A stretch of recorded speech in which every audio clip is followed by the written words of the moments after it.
श्री गणेशाय नमः, श्री सरस्वत्यै नमः, श्री गुरुभ्यो नमः, श्री मातृपितृभ्यो नमः, श्री कुलदेवताभ्यो नमः.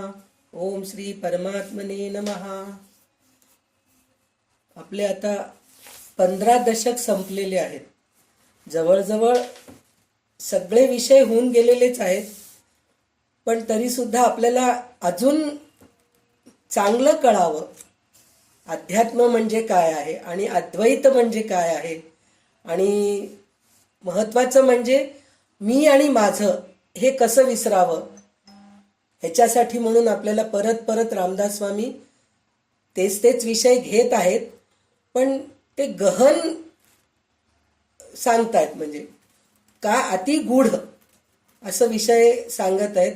कारण काय, आपलं जे कितीतरी जन्माचं मी आणि माझं सुटणं फार कठीण आहे.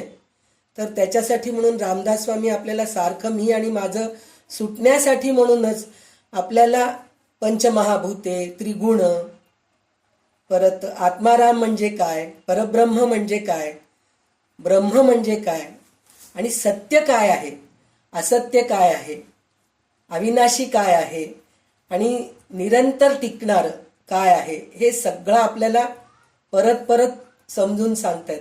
सगळ्यात महत्वाचं म्हणजे ब्रह्मसत्य आणि जगन्मिथ्या हे आपल्याला पटवण्यासाठी म्हणूनच रामदास स्वामी प्रत्येक वेळेस तेच विषय समजून सांगत आहेत. तर आता सुद्धा तेच समजून सांगत आहेत. तर सप्ततिन्वय म्हणून ह्या दशकाचं नाव आहे. तर आपण हा दशक काय आहे हे बघूया. तर आज आपल्याला अंजलीताई जोशी हे वाचतील. तर अंजलीताई वाचायला सुरू करा. नमन घ्या पहिले, मग नंतर दशक 16वा समास पहिला हे वाचायला घ्या. जय जय रघुवीर समर्थ श्री ग्रंथराज दास बोध नमन. गणेश शारदा चैव सद्गुरु सज्जनस्तथा आराध दैवतं गुह्यं सर्वे रघुनंदना. गणेश शारदा सद्गुरु संत सज्जन कुळे विष्णु सर्वही माझा रघुवीरू सद्गुरु रूपे. माझे आराध्य दैवत परमगुह्य भूयातीत. गुह्यपणाची मात नसले तेथे यो जातो मरुदंस यो क्षितितले संबोधयंत जनान्. ग्रंथयो रचयन्त पुण्यजनकं सीतासबोधाविदं. यस्या पठनेन सर्वविदितां कान्तापहारी सदा. सोऽयं मुक्तिकरस्तुतौ विजयते सीता श्रीरामदासो गुरुः.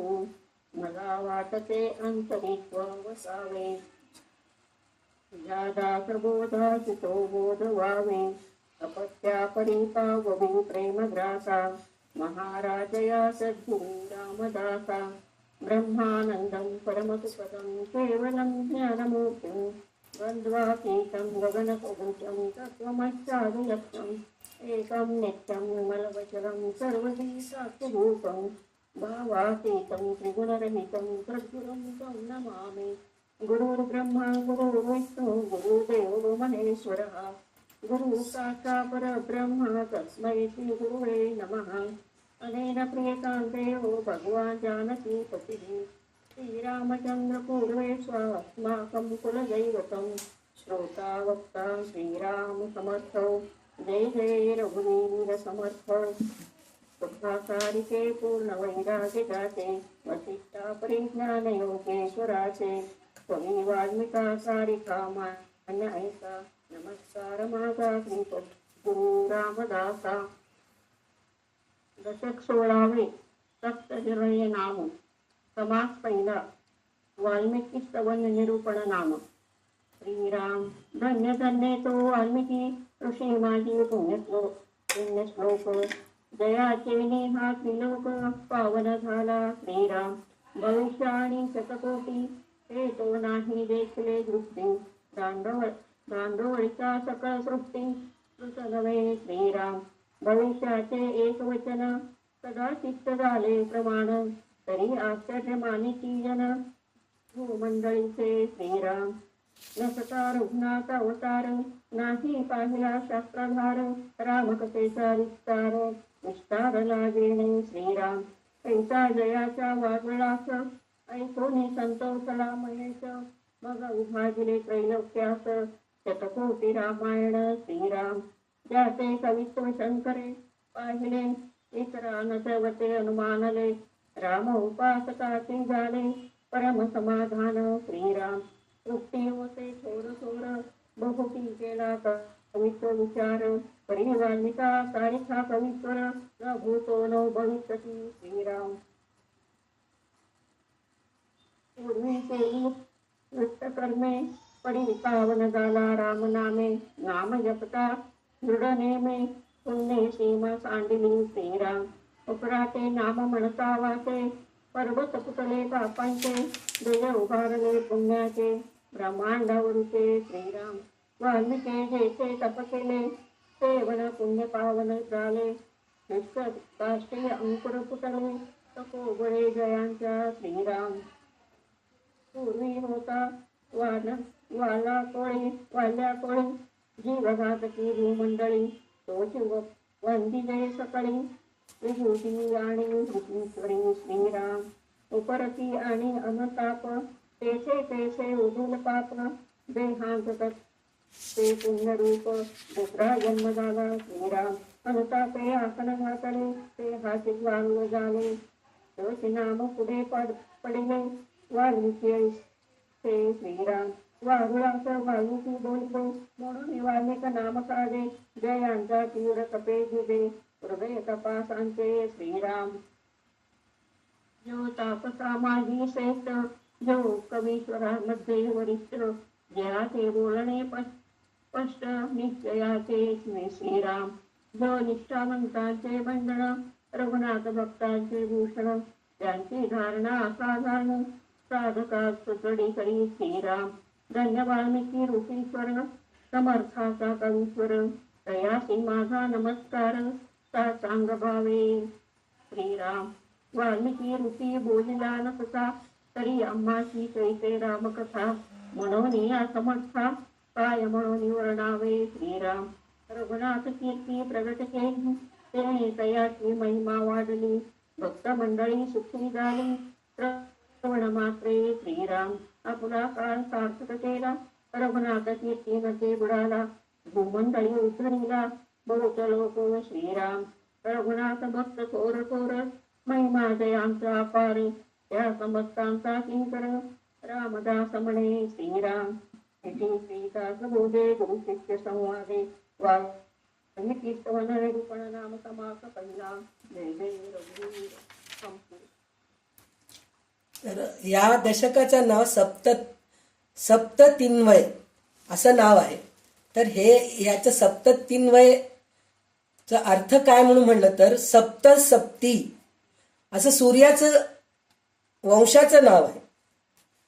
सूर्याचं एक नाव आहे आणि अन्वय म्हणजे वंश म्हणजे सूर्याच्या वंशाचे जे आहेत ते म्हणल्यासारखं. तर सूर्याच्या वंशाचे कोण आहेत? श्रीराम आहेत. पण ह्याचं सप्ततिन्वय नाव असं का दिलंय असं म्हणून म्हणलं तर सूर्याच्या वंशाचे म्हणजे हे सगळं पृथ्वी सृष्टी निर्माण व्हायच्या अगोदरच सूर्य आहे म्हणून सूर्याचं नाव सगळ्यात पहिलं आहे खरं तर. पण ह्या दशकातून आपल्याला शिकायचं काय? खरं तर पुन्हा तेच विषय आलेले आहे. पंचमहाभूते आत्माराम हे सगळं विषय आलेला आहे. पण ह्याच्यात आपल्याला पहिले 7 समाज जे आहेत की नाही तर पहिलं समाज जो आहे वाल्मिकी स्तवन निरूपण आहे. दुसरं सूर्य म्हणून आहे. तिसरं पृथ्वी आप वायू अग्नी आणि आकाश हे पंचमहाभूतांचं परत वर्णन केलेलं आहे. पण आपल्याला ह्याच्यातून काय घ्यायचंय असं मला वाटतंय बरं का. प्रत्यक्षात रामदास स्वामींचं जे मी पूर्ण आता वाचले ह्या दशकातलं समाज सगळे वाचले तर मला असं वाटतंय की ह्या दशकातून आपण ह्या सगळ्यांकडून आपण काय शिकायचंय हे आपल्याला बघायचंय. म्हणजे वाल्मिकीकडून आपण काय शिकायचंय, सूर्याकडून आपण काय शिकायचंय, पृथ्वीकडून काय शिकायचंय. म्हणजे हे सगळं आपल्यामध्ये ह्यांचे सगळे गुण आपल्यामध्ये यायला पाहिजे. कारण ह्यांच्यामध्ये जे गुण आहेत त्यामुळेच हे सृष्टी रचना झालेली जी आहे ना ते आतापर्यंत टिकून आहे. म्हणजे त्यांच्यामध्ये जे सहनशक्ती आहे, त्यांच्यामध्ये जे निस्वार्थपणा आहे, त्यांच्यामध्ये जे देण्याची वृत्ती आहे, हे सगळं आपल्यामध्ये यायला पाहिजे. हे आपल्याला ह्याच्यातून शिकावं असं मला वाटतंय. म्हणून ह्या दशकात आपण प्रत्येक पंचमहाभूतांकडून, वाल्मिकींकडून, सूर्याकडून आपण काय शिकायचे ह्याच्याकडे आपण जास्त लक्ष देऊया. कारण परत तेच तेच विषय असल्यामुळे थोडासा कंटाळा येत असेल तुम्हाला ऐकायला, पण कंटाळा न करता त्याच्यातून आपल्याला काय घ्यायचंय हे आपल्याला बघायचंय. तर त्याच्यासाठी सगळ्यात पहिले जे आहे ना, सूर्यवंश म्हणूनच सांग, म्हणजे सप्ततिन्वय, म्हणजे जे सूर्याच्या वंशाचे आहेत त्याच्याबद्दल कोणी लिहिलंय? रामांच्या बद्दल कोणी लिहिलंय? वाल्मिकींनी लिहिलंय. आणि सगळ्यात आश्चर्याची गोष्ट म्हणजे काय, रामायण झाल्यानंतर लिहिलेलं नाहीये. रामायण लिहिल्यानंतर राम जन्मलेले आहेत. तर वाल्मिकीमध्ये तेवढी शक्ती आहे होती. म्हणजे त्याप्रमाणे त्यांनी ते कल्पना करून त्यांनी जे चरित्र लिहिलंय रामाचं, मग त्याच्यानंतर रामायण झालेलं आहे. म्हणजे विचार करा काय त्यांच्यामध्ये शक्ती होती की त्यांनी विचार करावं.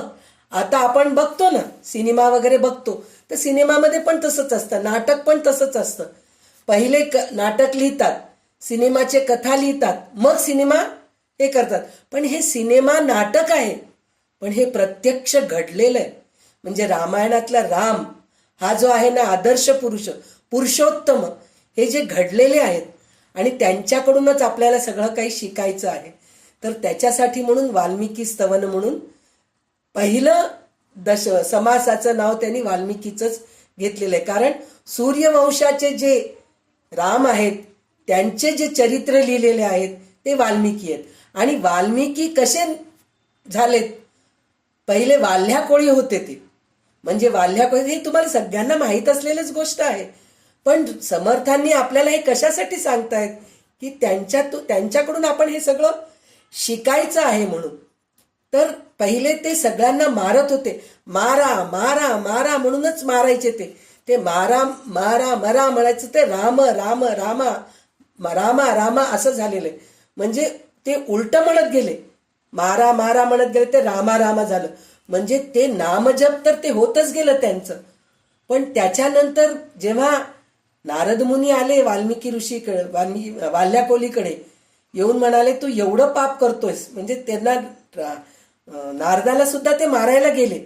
जंगलामध्ये राहत होता वाल्याकोळी आणि त्याला पोट भरायचं काय होतं विद्या, की येणाऱ्या वाटसरूंना मारायचं आणि त्याचे पैसे वगैरे घेऊन लुबाडायचं आणि घर पोसायचं, हेच त्याचं काम होतं. पण हे बरोबर आहे नाही त्याला काही माहीतच नाही. आणि घरचे लोक पण त्याला कधी काही म्हणले नाही. ते पैसे आणत गेले आणि हे जेवत गेले, राहत गेले, संसार चालत झालं. पण नारद मुनी आले तर नारद मुनीलाही मारायला गेला वाल्याकोळी. तर त्यावेळेस नारद मुनी म्हणाले की अरे बाबा तू मला मार, मला काही प्रॉब्लेम नाहीये, तू मारलास तरी मला काही होत नाही. आणि माझ्याजवळ काय फक्त हे वीणा सोडून बाकी काही नाही, नुसतं नाम जप आहे. मी नारायण नारायण नारायण म्हणतो, ते तुला देतो पाहिजे तर, बाकीचं मी काही देऊ शकत नाही कारण माझ्याजवळ नाहीच आहे काही, तर मी काय देऊ. म्हणून म्हणलं तर काय वीणा तर वीणा मला दे, एक तारी तर एक तारी मला देऊन टाक असं म्हणून म्हणला तो. तर ते म्हणाले मी इथंच थांबतो, फक्त एक काम कर तू, की तू मारतोयस मला आणि घरी जाऊन सांग त्यांना, तुझ्या घरच्या लोकांना सांग की मी जे हे पाप करतोय हे तुम्ही सगळे त्याचे पैसे घेऊन खातायत, धान्य आणतोय मी, सगळं घर चाललंय, पण हे मी जे पाप करतोय, मला एक ऋषी सांगितले की हे पाप आहे, मारणं पाप आहे, लुबाडणं पाप आहे. मला इतके दिवस माहित नव्हतं कोणाला मारणं लुबाडणं म्हणजे पाप आहे. कारण ते जंगलात राहणारा, जंगलातले जंगली प्राणी पण तेच करतात, पोट भरण्यासाठी म्हणून शिकार करतात. त्याचप्रमाणे वाल्याकोळी पण तसाच करतो. तर त्याला वाटलं की मी काही चूक करत नाहीये, पण मला एक ऋषी सांगितलेत की मी चूक करतोय, मी पाप करतोय. तर जसं मी जे कमावून आणतोय त्याचे भागीदार तुम्ही होत आहेत, म्हणजे मी कमावून आणलेलं सगळं खातायत, पण मी जे पाप करतोय त्याचे तुम्ही भागीदार होतात का? तर त्यावेळेस घरातले एकही जण म्हणले नाहीत की आम्ही तुझ्या पापाचे भागीदार होणार नाही, होणार आहेत म्हणून. आम्ही नाही बाबा, तू न आणलं तर आमचं आम्ही बघून घेऊ, पण पापाचे भागीदार मात्र आम्ही होणार नाही, असं घरचे लोक म्हणल्यानंतर त्याला वाटलं की अरे खरोखरच हे चूक आहे, तर हे करणं चूक आहे, आतापासून मी हे करत नाही. मग नारद मुनींना येऊन म्हणाले की मी हे करणं चूक आहे, तर मी काय करू? तर त्यावेळेस ते म्हणाले की तू रामाचं जप कर. राम, तू मारा मारा म्हणतोस ना, तसं रामा रामा रामा म्हणत जा, काहीतरी तुझ्या हातून चांगलं घडेल, असं म्हणून नारद मुनी निघून गेले. आणि त्यावेळेस तिथं काय झालं, तो इतका पश्चाताप झाला त्याला की खरं मी इतके वर्ष चूक केलो, तर मारा मारा म्हणत गेलो, तर त्याचं रामारामाचं झाल्यामुळे मला ऋषी मिळाले, नारद मुनी मिळाले, आणि त्यांच्याकडून मला चांगलं उपदेश मिळाले, तर मी आजपासून हे पापकृत्य करत नाही आणि मी रामाचं जप करतो, रामनामाचं जप करतो. म्हणून ते रामनामाचं जप करत गेले आणि त्यांच्या अंगावर ते सापाचं वारुळ तयार झालं. तर त्या सापाच्या वारुळाला पण वाल्ह्या म्हणतात, म्हणून त्यांचं नाव वाल्मिकी ऋषी झालं. तर वाल्ह्यानी वाल्मिक असं म्हणतात ते. तर त्याच्यासाठी म्हणून त्यांचं नाव वाल्मिकी असे झाले. तर ते वाल्मिक त्यांच्या अंगावर जे तयार झालं, सापाचं वारुळ तयार झालं, आणि त्यांचं पश्चाताप हे सगळ्यांनी रामचरित्र घडलं. आज रामचरित्र जर घडलं नसतं, रामायण जर ग्रंथ आपल्याला मिळालं नसतं, तर एक पुरुषोत्तम, एक चांगल्या पुरुषोत्तमाचं चरित्र आपल्याला आपल्या हातात मिळालं नसतं. तर त्या वाल्मिकीचं आपण कितीही कौतुक करा, कितीही त्यांची स्तुती करा, ते कमीच आहे, असं रामदास स्वामी म्हणतायत. तर रामदास स्वामी जर म्हणत असतील तर आपण कुठं आपण काहीच त्यांचं स्तुती करू शकत नाही. फक्त एक धन्यवाद, कृतज्ञता आपण त्यांच्याजवळ हे करू शकतो की तुमच्यामुळे आज आम्हाला राम भेटला, एक पुरुषोत्तम भेटला, आणि आज रामासारखा पुरुषोत्तम त्यांच्या आदर्शाने कितीतरी संत लोक तरुण गेलेले आहेत. संत तर तरुणच गेलेले आहेत, पण कितीतरी सामान्य माणसं सुद्धा रामनामानी, रामायण कथानी स्वतः पुरुषोत्तम घडलेले आहेत. म्हणतो ना, काही लोक इतके छान असतात, काय रामासारखं त्याचं हे आहे, वागणं आहे, किती छान वागतो, घरात सगळ्यांशी छान राहतो तो माणूस, असं आपण कृष्णासारखं म्हणत नाहीत कोणाला सुद्धा, किंवा शंकरासारखं म्हणू, भोळा शंकर म्हणतो असं म्हणू शकतो, पण रामासारखा पुरुषोत्तम हे जे म्हणायचं जे पद्धत जी आहे ना, म्हणजे रामासारखं राहणं म्हणजे नुसतं रामासारखं राहणं म्हणजे काय आहे की राम पती म्हणून कसा राहावं, रामाकडून शिकावं, भाऊ म्हणून कसा राहावं, रामाकडून शिकावं, एक मुलगा म्हणून कसं राहावं, रामाकडून शिकावं, एक शिष्य म्हणून कसा राहावं, ते रामाकडून शिकू शकतो आपण, एक मुलगा म्हणून कसं राहावं हे रामाकडून शिकू शकतो. म्हणजे फक्त पुरुषच शिकत नाही, हे स्त्रिया पण शिकू शकतात. म्हणजे कोणत्याही गोष्टीला तो राम दुःख न करता किंवा माझ्याच नशिबी हे सगळं काय आहे असं न म्हणता, जे समोर आपल्या समोर जी परिस्थिती येते त्या परिस्थितीला सामोरी जात जात जात आपल्याला आपण कसं जीवन जगायचं हे आपल्याला शिकवलेलं आहे. म्हणून हे जे चरित्र घडवलेलं आहे त्यांचं सगळ्यात पहिले स्तवन केलेत, म्हणजे स्तुती केलेत. रामदास स्वामी ह्या दशकात सगळ्यात पहिले वाल्मिकींचं स्तुती करायचं कारण हेच असेल की आपण त्यांच्याकडून हे शिकायला पाहिजे. म्हणजे आतापर्यंत आपण माणूसच आहे, तो शेवटी मीठ खाल्लेले आहेत. आपण मीठ खाल्ल्यानंतर आपल्याला काम, क्रोध, लोभ हे सगळं असणारच आहे.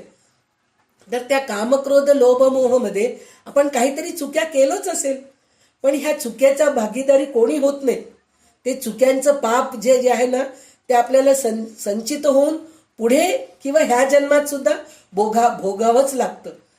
तर ते सगळं आता आपण सोडून, जसं वाल्मिकींनी रामनाम जप करून स्वतःच्या अंगावर वारुळ तयार होईपर्यंत जप केलं त्यांनी, मग नंतर त्यांनी रामायण लिहिलं.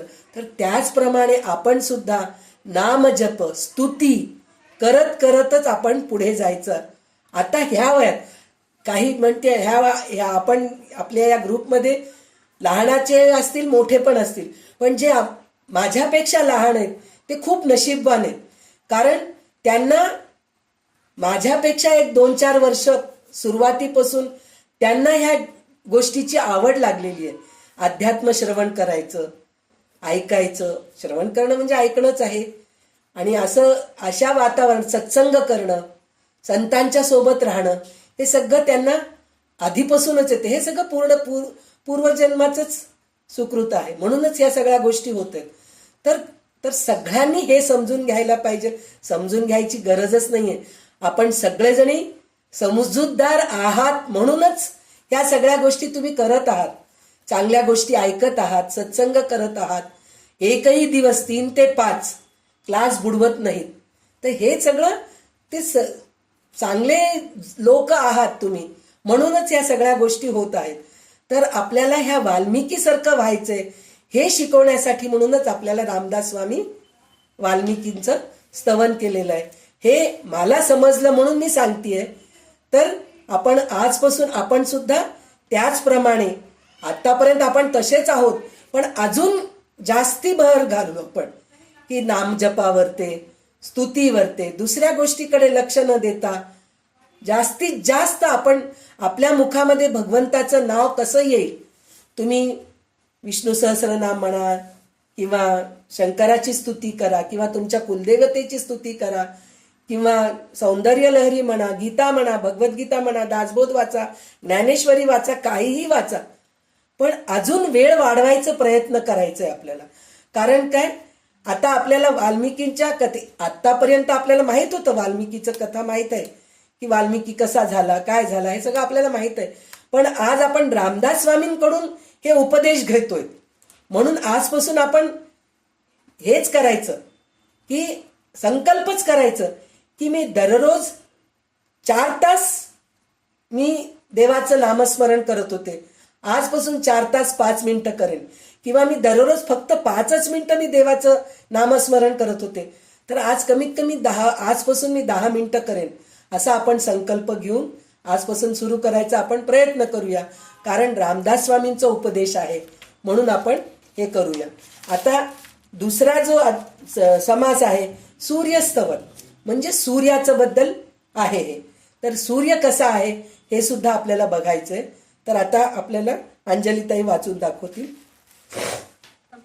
समास दुसरा सूर्यस्तवन निरूपण नाम.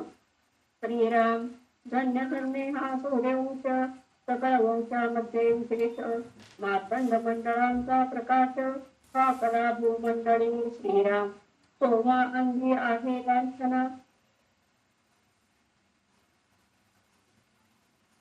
पक्षा एका होय क्षीण, रवी किरण काकतापण, कलाहीन होय. श्रीराम या कारणे सूर्यापुढे दुसरी साम्यता न घडे, जयांच्या प्रकाशे उजेडे प्राणी मात्राची. श्रीराम नाना धर्म नाना कर्मे, उत्तमे मध्यमे अधमे, सुगमे दुर्गमे नित्य नेमी सृष्टीमध्ये चालते. श्रीराम वेदशास्त्रे आणि पुराणे, मंत्रयंत्र नाना साधने, संध्या स्नान पूजा विधाने, सूर्य विण बापुडी. श्रीराम नाना योग नाना मते, पाहो जाता संख्याते, जाती आपुल्याला पंथे, सूर्योदय झालिया. श्रीराम प्रपंचिक अथवा परमार्थिक कार्य करणे कोणी एक, दिवसे विण निरर्थक सार्थ करवे. श्रीराम सूर्याचे अधिष्ठान डोळे, डोळे नसता बघते आंधळे, या कारणे काहीच नसले सूर्य विण. श्रीराम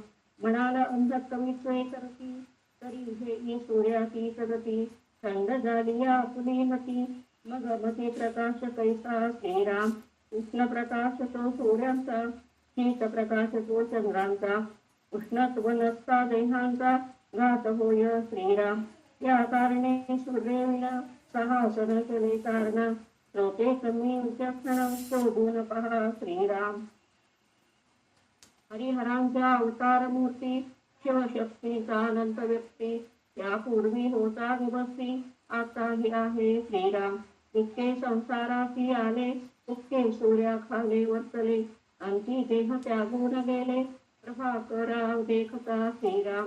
चंद्र एलीकडे गाला क्षीरसागरी मथुन काढिला. 14 रत्नामध्ये आला बंधु लक्ष्मीच्या श्रीराम. शिव विश्वचक्षु हा भास्कर ऐसे जाणती लहान थोर. या कारणे दिवाकर श्रेष्ठाहून श्रेष्ठ श्रीराम. अपार नभ मार्ग क्रमणे ऐसे तीच प्रेतही येणे जाणे. या लोकोपकारा कारणे आज्ञा समर्थाचे श्रीराम. दिवस नसता अंधकार सर्वाशी न कळे सारासार. दिवसे विण तस्कर का देवा बीज पक्षी श्रीराम. सूर्यापुढे आणि दुसरे कोण आडावे समोरे. तेजोराशी निर्धारे उपमे रहित श्रीराम. ऐसा हा सविता सकळांचा पूर्वज होता रघुनाथांचा. अगाध महिमा मानवी वाचा काय म्हणून वर्णावे श्रीराम. रघुनाथ वंश पूर्वा वापार एका थोर. मदमती मंदा सहा विचार काय कळे श्रीराम. रघुनाथाचा समुदाव तेथे गुंतला अंतर्भाव. म्हणून वर्णिता महत्व वागू दुर्बळी मी श्रीराम. सकळ दोषांचा परिहार करिता सूर्यास नमस्कार. कीर्ती वाढे निरंतर सूर्य दर्शन घेता श्रीराम. इति दासबोधे गुरु शिष्य संवादे सूर्यस्तवन निरूपण नाम समास दुसरा संपूर्ण. श्रीराम समर्थ. तर हे जसं आता आपण वाल्मिकीकडून काय शिकायचं हे बघितलो, तसंच आता आपण हे सूर्यस्तवन याच्यातून आपण काय सूर्याचं स्तवन केलेलं आहे. सूर्याचं स्तवन केलेलं म्हणजे सूर्याची स्तुती केलेली आहे.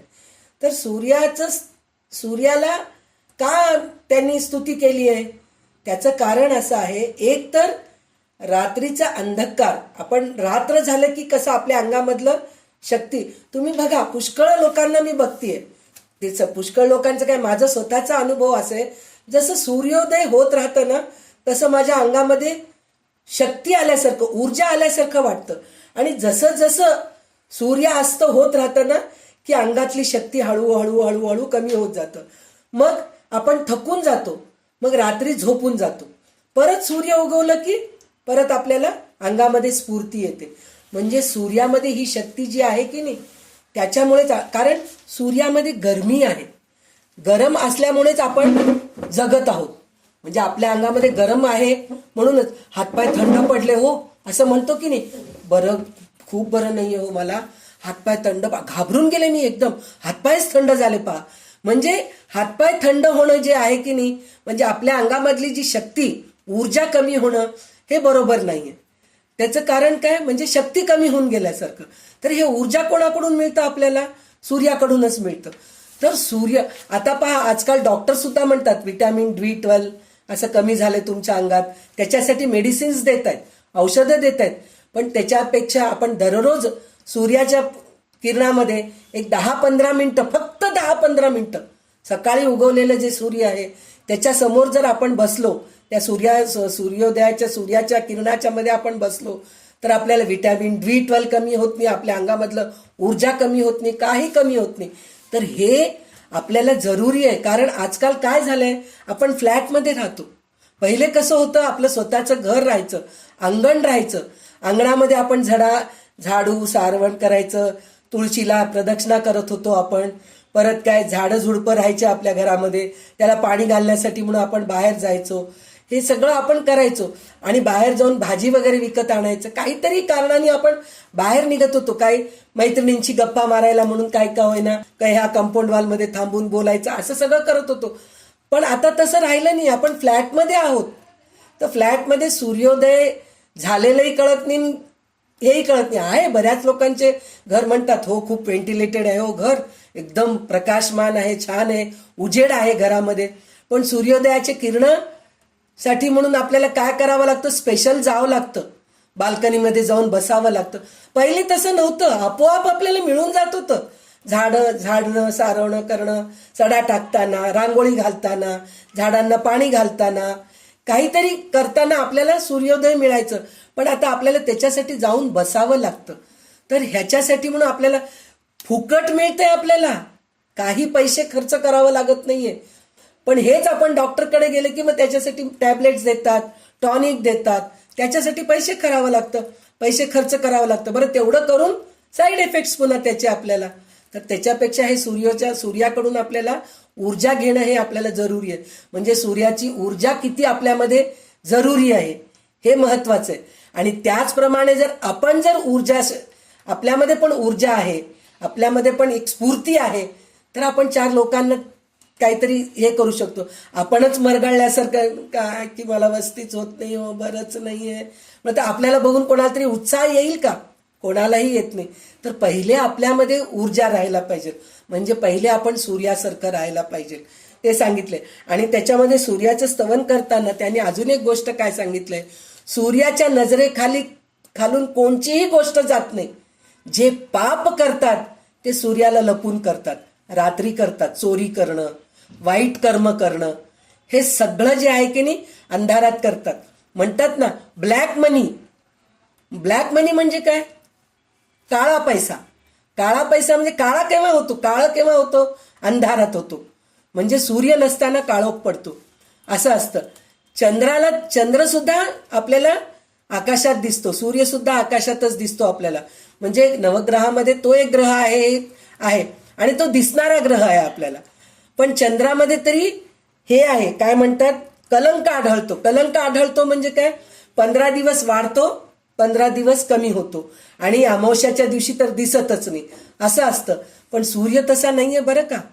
प्रत्येक कितीही राहू दे, ग्रहण येऊ दे, आभाळ येऊ दे, ढग असू दे, सूर्याच्या समोर उजेड काही कमी होत नाही.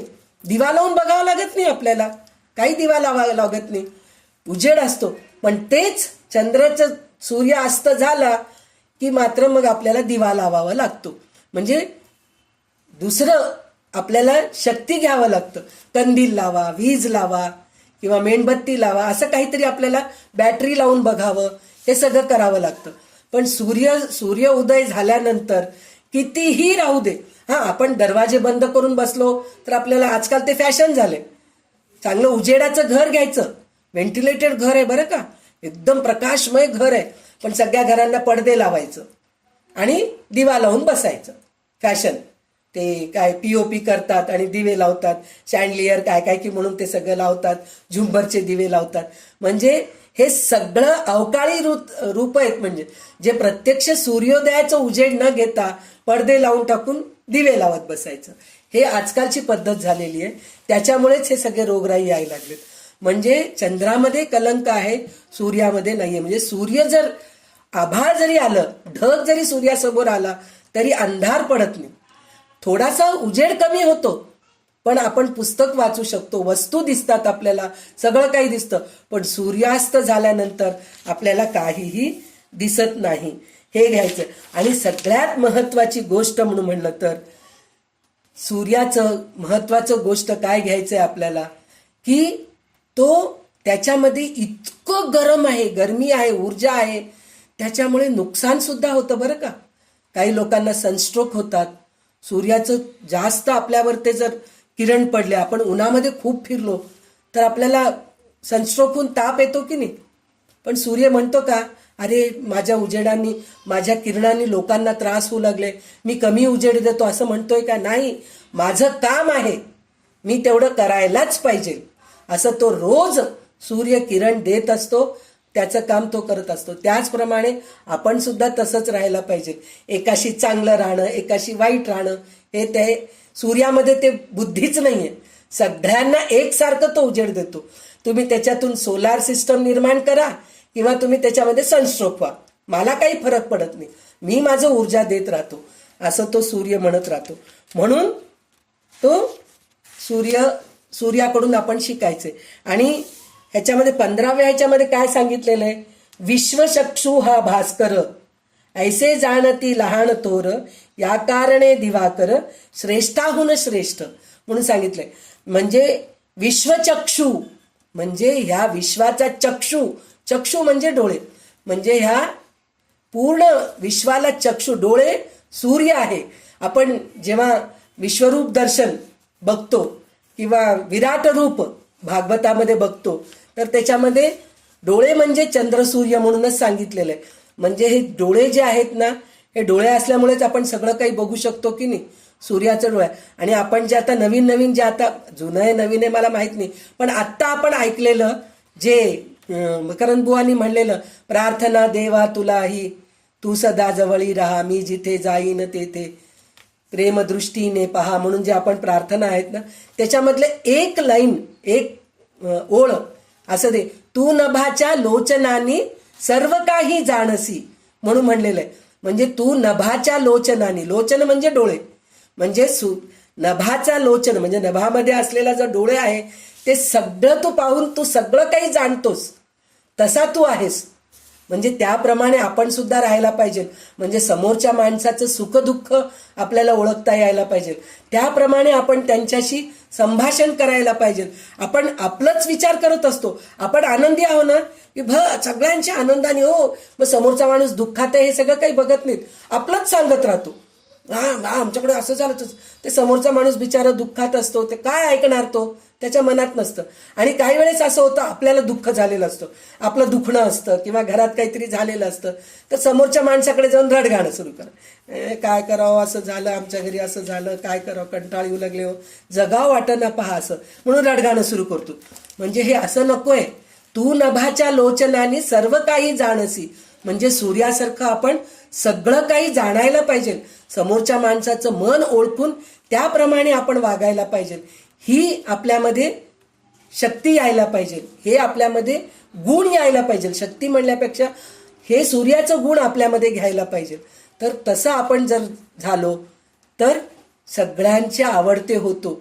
म्हणजे म्हणतात ना, लोकसंग्रह करतो, तर लोकसंग्रह कशामुळे होतो, तर समोरच्यांचं मनस्थिती आपण ओळखू शकलो तेव्हाच आपण लोकसंग्रह करू शकतो, नाहीतर आपण लोकसंग्रह करू शकत नाहीत.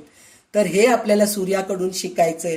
तर सूर्याच्या पुढे कोणाचंही तुलना आपण करू शकत नाही सूर्याशी, असा तो सूर्य आहे म्हणून आपल्याला सांगितलेलं आहे. आणि सगळ्यात शेवटी काय सांगितलेलं आहे, सूर्याला नमस्कार केला म्हणजे सकळ दोषांचा परिहार करिता सूर्यास नमस्कार, स्फूर्ती वाढे निरंतर सूर्यदर्शन घेता. म्हणजे सूर्याला जर नमस्कार, उगीच सांगितलं नाही तो सूर्य नमस्कार घाला तुम्ही. आता असं नाही की फक्त पुरुषांनी सूर्य नमस्कार घालायला पाहिजे, स्त्रिया पण सूर्य नमस्कार घालायलाच पाहिजे. तर सूर्य नमस्कारच का घालायचं, दुसरे पुष्कळ आहेत ना नमस्कार करायला, पण सूर्य नमस्कारच का घालायचं. 12 नाव घेऊन जर आपण सूर्य नमस्कार घातलो तर आपल्यातले सगळे दोष निघून जातात, आपल्यातले सगळे रोगराई निघून जातं आणि सूर्याची ऊर्जा आपल्यामध्ये मिळते आणि आपण निरोगी राहतो आणि स्फूर्ती असते, उत्साहाने असतो. म्हणून त्यांनी सांगितलेलं आहे की सूर्याला नमस्कार केला तर सर्व दोष नाहीसे होतात, सूर्यदर्शन घेत गेल्याने स्फूर्ती निरंतर वाढत असते. म्हणून आपल्याला सगळ्यात शेवटी रामदास स्वामी सूर्यस्तवन मध्ये सांगितलेलं आहे. तर आता आपण पृथ्वी स्तवन, आता इथं सगळं स्तवन म्हणजे स्तुतीच आहे, म्हणजे सगळ्यांची स्तुतीच के.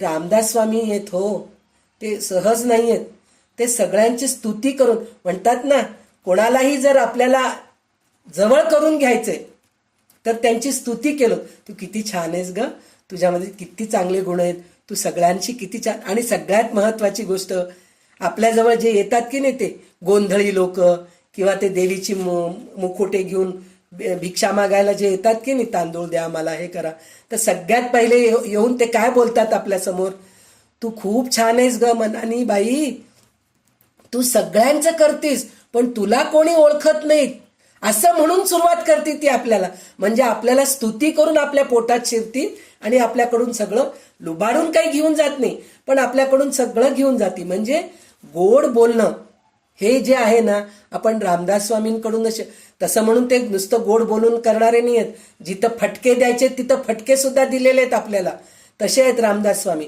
पण इथं ह्या दशकामध्ये सगळे समाज स्तवनच आहेत, म्हणजे सगळ्यांची स्तुती करत आहेत. स्तुती करत करत त्यांच्याकडून आपण काय शिकायचंय हे आपल्याला बघायचंय. तर आता आपल्याला पृथ्वी स्तवन हे समास घ्यायचंय. तर अंजली ताई, पृथ्वी स्तवन सुरू कर. समास तिसरा, पृथ्वी स्तवन निरूपण नाम. श्रीराम धन्य धन्य हे वसुमती, तिचा महिमा सांगू किती. प्राणी मात्र तितके राहते, तिच्या आधारे श्रीराम. अंतरिक्षी राहते जीव, तोही पृथ्वीचा स्वभाव.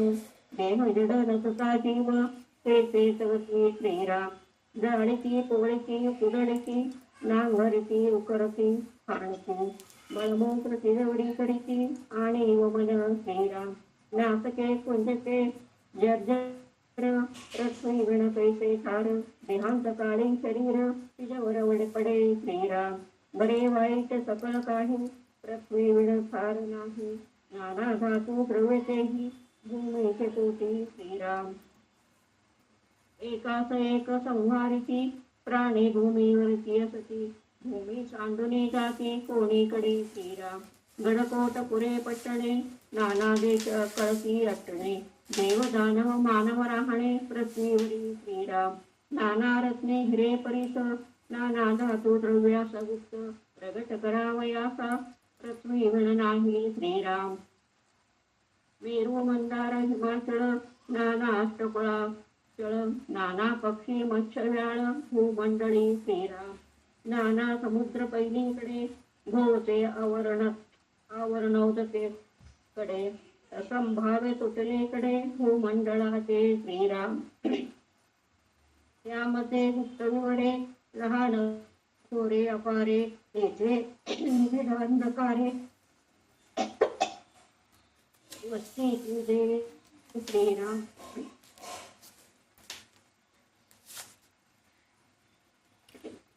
अवर्णोदक ते अपार, त्याचा कोण जाणे पार. उदंड दाटले जळजळ, असंभाव्य मोठे श्रीराम. मोठे श्रीराम. त्या जीवनाचा आधार, पवन निबिड दाट आणि घन. कुठे शकेन जीवन, कोणेकडे श्रीराम. त्या प्रवंजनाचे आधार, कठीणपणे अहंकार. ऐसा त्या भूगोत्रात पार, कोण जाणे श्रीराम. मी वाचते अंजली ताई, पुढचा वाचा तुम्ही. हे मी पूर्ण वाचून घेते. नाना पदार्थाच्या खाणी, धातुरत्नाच्या दाटणी. कल्पतरू चिंतामणी, अमृतकुंडे श्रीराम. नाना दीपे नाना खंडे, वसती उद्वेसे उदंडे. तेथे नाना जीवनाचे बंडे. वेगळाली श्रीराम. मेरुभोवते कडे कापले, असंभाव्य कोंडेसे. पडिले निबिड तरु लागले, नाना जिनसी श्रीराम. त्या सन्निध लोकालोक, जेथे सूर्याचे फिरे चाक.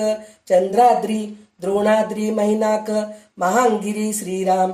नाना देशी पाषाण भेद, नाना जिनसी मृत्तिका भेद. नाना विभूती छंदवंद, नाना खाणी श्रीराम. बहुरत्न हे वसुंधरा, ऐसा पदार्थ कैचा दुसरा.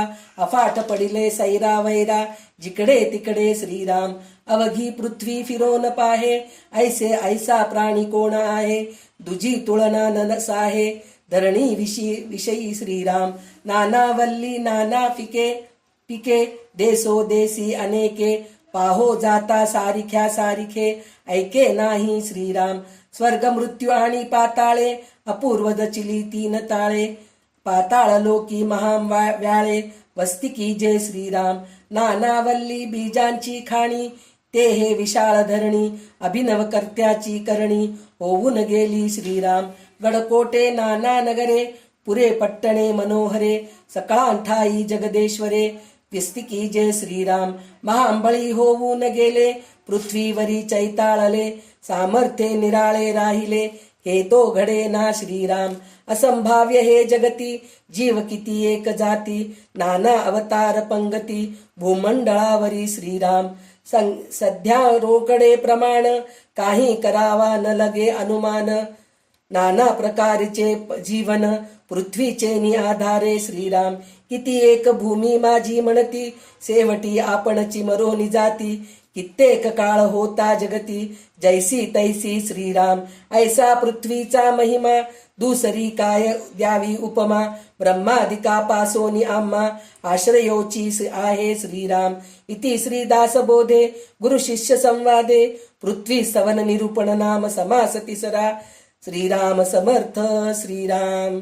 जय जय रघुवीर समर्थ. तर ह्या पृथ्वी स्तवन निरूपणमध्ये पृथ्वी काय आहे हे आपल्याला पहिले बघायचे. म्हणजे त्याची स्तुती जे केलेत त्याचं काय स्तुती कशासाठी केलेत हे आपण बघायचे. कारण पृथ्वी ही सहनशक्ती आहे. पृथ्वीमध्ये जी सहनशक्ती आहे ना त्याच्यानंतर मातामध्येच आहे, एका स्त्रीमध्येच असती म्हणतात. आजकालच्या बद्दल बोलत नाही मी, पण म्हणतात असं की पृथ्वीमध्ये जी सहनशक्ती आहे त्या स्त्रीमध्ये, स्त्री म्हणजे माता, आईमध्ये असते. जी आई असते ती पत्नी किंवा सून किंवा सासू म्हणत नाहीये मी, फक्त माता म्हणतीये. म्हणजे आईमध्ये जी सहनशक्ती आहे ती शक्ती पृथ्वीमध्ये असलेली मातामध्ये. तर आपण फक्त माता नाहीत, आपण जे स्त्री आहोत ना, तर सगळं काही आपल्यामध्ये हे आहे. म्हणतो ना आपण, माझं नाव संध्या आहे, पण मला कितीतरी उपाधी आहे. मामी आहे, काकी आहे, मावशी आहे, आत्या आहे, आजी आहे, आई आहे, काय म्हणतात मुलगी आहे, मैत्रीण आहे. पण सगळ्यांशी मी एकसारखं वागते का? नाही वागत. प्रत्येकांशी वेगवेगळं वागते मी. मामी म्हणून वेगळं वागते, आई म्हणून वेगळं वागते, सासू म्हणून वेगळं वागते, सून म्हणून वेगळं वागते, मुलगी म्हणून वेगळं वागते. तर हे असं नसतं. जसं पृथ्वी आहे त्याप्रमाणे आपण आपल्यामध्ये ते गुण यायला पाहिजे. जसं सूर्याचे आपण गुण घेतलो, वाल्मिकीचे गुण घेतलो, त्याप्रमाणे आपण पृथ्वीचं गुण घ्यायचे. कशासाठी घ्यायचंय? कारण पृथ्वी ही जी आहे ना तिला ना किती त्रास देतो हो आपण आपल्या स्वार्थासाठी म्हणून. त्या पृथ्वीवरच आपण घर बांधून घरामध्ये राहतो. त्या पृथ्वीमध्येच बी पेरून झाड उगवतो आणि त्याचंच आपण धान्य खातो. त्या पृथ्वीमध्येच आपण खणतो आणि त्याच्यातूनच पाणी घेतो. बघा किती त्रास देतो. पृथ्वी खणून आपण खनिज पदार्थ काढतो. सोनं आहे, पेट्रोल आहे, तेल आहे, हे सगळं आपण जे पृथ्वीमधूनच काढतो. किती देते आपल्याला पृथ्वी, काही कमी करत नाहीये. आणि इतकं केल्यानंतर परत आपण काय करतो? घाण सगळं त्या पृथ्वीलाच देतो. म्हणजे मलमूत्र सगळं पृथ्वीमध्येच जातं, उलटी केलेलं सगळं पृथ्वीमध्येच जातं. ते करून पुन्हा ती आपल्याला काय करते? आपलं मलमूत्र जे पृथ्वीमध्ये जातं किंवा आपल्याला कुजलेलं सडलेलं भात, झाडा पालोपाचा, हे सगळं जे सडलेलं जे आहे ना ते पृथ्वीमध्ये घातल्यानंतर पृथ्वी पुन्हा आपल्याला काय देते हो? चांगलं खत देते. पहा किती तिच्यामध्ये हे आहे. म्हणजे आपण तिच्याबद्दल तिच्यामध्ये वाईट केलं, तिला खणलो, तिला मारलो, तिला काही केलं तरी ती आपल्याला चांगलंच करते. हे आपण पृथ्वीकडून शिकायला पाहिजे. पण आपल्याला थोडं समोरचा माणूस कोणीतरी काहीतरी एक शब्द बोलला की एकतर वर्षानुवर्ष बोलत नाही, पण थोडं काही लोक असे असतात की नाही जाऊ दे बाबा माफ करू, पण एक दिवस तरी राग असतो त्याच्याबद्दल. जाऊ दे, एक दिवस नसलं तरी एक तास तरी राग असतो त्याच्याबद्दल. ती मला बोलली असं मनामध्ये वाटत नुसतं बोललं तर बरं का, मारणं चिमणं काय म्हणतात त्या, जसं काही पृथ्वीला खणू लागलो तसं आपल्याला कोणीच करत नाहीत. फक्त बोलतात, काहीतरी एक वाईट शब्द बोलतात. तेवढं बोललं तरच आपल्याला इतकं वाईट वाटतं. तर पृथ्वीला काय वाटावं हो? पण नाही, पृथ्वी तशी नाहीये. तसं करून सुद्धा आपण इतकं तिच्यावर आजकाल तर कसं करू लागले तो, पाणी नाहीये पृथ्वीमध्ये तरी गुडगुड गुडगुड गुडगुड गुडगुड गुडगुड करून बोरिंग घालतात. 2-2 दिवस खणत राहतात आणि इथं पाणी लागलं नाही म्हणून पुन्हा दुसरीकडे खणायला सुरू करतात. म्हणजे किती त्रास देतात. पुन्हा त्या पृथ्वीवर ते 25-25 मजली, 25 मजली काय हो, 100 मजली 200 मजली घरं बांधत राहतात, फ्लॅट. आजकाल तर काय गेटेड कम्युनिटी, म्हणजे इतके घरं बांधतात. एक सोसायटीमध्ये, म्हणजे एक आपण म्हणतो पहिले काय म्हणायचं आपण, एक छोटंसं गल्ली राहायचं. त्या गल्लीमध्ये 15-20 घरं राहायचे. त्या 15-20 घराच्या जागेवर ते आता 1500 घरं व्हायला लागले. म्हणजे किती वजन सहन करत असेल बिचारी ती. तर त्याचं कोणी विचार करतं का? पण जाऊ दे, त्याचा विचार नाही. कमीत कमी तिचे थोडे तरी गुण आपण घ्यायला पाहिजे की नाही, ते आपण घेत नाहीत. म्हणजे त्याच्यावर त्या पृथ्वीवर मंदिरं बांधतोयत आपण, किल्ले बांधतोयत आपण, बिल्डिंग बांधतोयत आपण, शहरं असतात त्याच्यावर. शेवटी पर्वत, मोठे मोठे पर्वत, मेरू पर्वत, हे सगळं तिच्यावरच आहे. आणि खनिज आहेत, रत्न, हिरे, हे सगळं आपल्याला पृथ्वीमधूनच मिळतं. हे सगळं आपण घेऊनही तिला आपण त्रास देतोय. तर ते त्रास दिलेलं आपण जाणीव करायला पाहिजे. तर ह्याच्यासाठीच आपल्याला पूर्वजांनी आपल्याला एक संस्कार घालून ठेवलंय की आपण जेव्हा घर बांधतो किंवा विहीर खणतो त्यावेळेस आपण भूमिपूजन करतो. म्हणजे तिला पहिले नमस्कार करतो आणि क्षमा मागतो, मागून मग आपण करतो. ही वृत्ती आजही आहे, बऱ्याच लोकांमध्ये आहे, काही लोकांमध्ये नाही आहे, ते सोडून द्या, पण आहे ती वृत्ती. म्हणजे त्याला नुसतं पूजा करून उपयोग नाहीये. आपण आम्ही केलो हो, घर बांधायच्या अगोदर आम्ही भूमिपूजन केलो, विहीर खणायच्या अगोदर आम्ही भूमिपूजन केलो, शेत नांगरायच्या अगोदर आम्ही भूमिपूजन केलो, हे सगळं आपण म्हणतो. पण नुसतं पूजन करायलाच पाहिजे, नुसतं पूजन करून चालत नाही. तिला क्षमा मागायला पाहिजे आणि तिला एक प्रार्थना करावं की बाई तुझ्यासारखी सहनशक्ती माझ्यामध्ये पण दे, हे आपण प्रार्थना करायला पाहिजे. हे आपण पृथ्वी स्तवनामधून आपण शिकायचं आहे. आता हे आपल्याला झालं पृथ्वी स्तवन. नंतर आता आहे आपनिरूपण, म्हणजे आप म्हणजे पाणी. तर ते आपण वाचूया. अंजलीताई वाचू शकता का, मी वाचून घेऊ? वाचते ताई. हा, पाणी पिलात ना? हो हो पी. हा.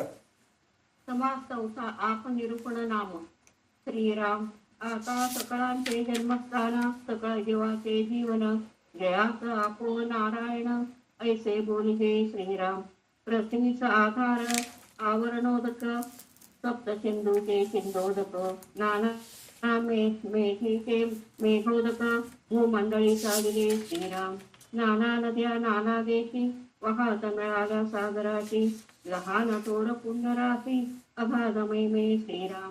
नद्या पर्वतीहून कोसळल्या, नाना साकडी मध्ये रितवल्या, धबधबा धबाबा खळखळा चालल्या, असंभाव्य श्रीराम. खूप बावी सरोवर, उदंड तळी थोर थोरे, निर्मळ उचंबळती निरे, नाना देशी श्रीराम. गायमुखे पाच जाती, नाना कालवे वाहती, नाना घरा झिरपती, झरती निरे श्रीराम. दुरे विहिरे अधर पर्वत पटोन वाहे निर, ऐसे उदकाचे प्रकार, भूमंडळी श्रीराम. जितके गिरी तितक्या धारा, कोसळती भयंकरा, पाफळ वहाळा पार, उपळ्या सांडते श्रीराम. भूमंडळीचे जळ आवगे, किती म्हणून सांगावे, नाना कारंजे अनावे, बांधून पाणी श्रीराम. डोहो डबके खबाडी टाकी, नाना गिरी कंदरी अनेकी, नाना जळी नाना लोकी, वेगळाली श्रीराम. येथे एकाहुनी एक, महापवित्र पुण्यदायक, अगाध महिमा शास्त्रकारक, बोलून गेले श्रीराम. नाना तीर्थाचे पुण्योदक, नाना स्थळोस्थळी रोदके, तैसीच नाना कृष्णोदके, ठाई ठाई श्रीराम. नाना वल्ली मध्ये जीवन, नाना फळी फुली जीवन, नाना कंदे मुळी जीवन, गुणकारके श्रीराम. सारोदके सिंधोदके, विशोदके पियुषोदके, नाना स्थळांतरी उदके, नाना गुणांचे श्रीराम. नाना युक्त दंडाचे रस, नाना फळांचे नाना रस, नाना प्रकारीचे गोरस, मधपार गुणत्र श्रीराम. नाना मुक्ता फळांचे पाणी, नाना रत्ने तळते पाणी, नाना शास्त्र मध्ये पाणी, नाना गुणांचे श्रीराम. सुस्मित श्रेणीत लाळमूत्र स्वेद, नाना उदकाचे नाना भेद, विवरून पाहता विशद, होत जाते श्रीराम. उदकाचे देह केवळे, उदकाचे ती भूमंडळी, चंद्रमंडळ सूर्यमंडळ, उदका करिता श्रीराम. सार सिंधू क्षीर सिंधू, सुरा सिंधू आज्य सिंधू, नदी सिंधू शूरंत सिंधू, शुद्ध सिंधू उदकांचा श्रीराम. ऐसे उदक विस्तारले, मुळापासून शेवटा आले, मध्ये ठाई ठाई उमटले, ठाई ठाई गुप्त श्रीराम. जे जे बीजी मिश्रित झाले, तो तो स्वाद घेऊन उठले, उसामध्ये गोडीस आले, परम सुंदर श्रीराम. उदकाचे बांधा हे शरीर, उदकेची पाहिजे तदनंतर, उदकाचा उत्पत्ती विस्तार, किती म्हणून सांगावा श्रीराम. उदक तारक उदक मारक उदक नाना सौख्यदायक पाहता उदकांचा विवेक अलौकिक आहे श्रीराम. भूमंडळी झावे निर नाना ध्वनी त्या सुंदर दबा बाबा दबा बाकोड सवता सारा श्रीराम. साईं साईं दोहो कुटुंबती विशाल तळी दबाविती प्रभाविती सभाविती कालवे पाट श्रीराम. एकी पालच्या गंगा वाहती उदके सानिध्यती असती फळाभरे वाहती भूमीचे कोटी श्रीराम. भूमी गर्भी डोको भरले कोणी देखले ना ऐकले ठाई ठाई झोविरले झाले विद्युतांचे श्रीराम. पृथ्वी तळी पाणी भरले पृथ्वीमध्ये पाणी खेळले पृथ्वीवरी प्रगटले उदंड पाणी श्रीराम. स्वर्ग मृत्यू पाताळी एक नदी तीन काळी विधोदक अंतराळी पृथ्वीवरी श्रीराम. पृथ्वीचे मूळ जीवन जीवनाचे मूळ धन धनाचे मूळ पवन थोरा होणे थोर श्रीराम. त्याहून थोर परमेश्वर महद्भूतांच्या विचार त्याहुनी थोर परात्पर परब्रह्म जाणावे श्रीराम.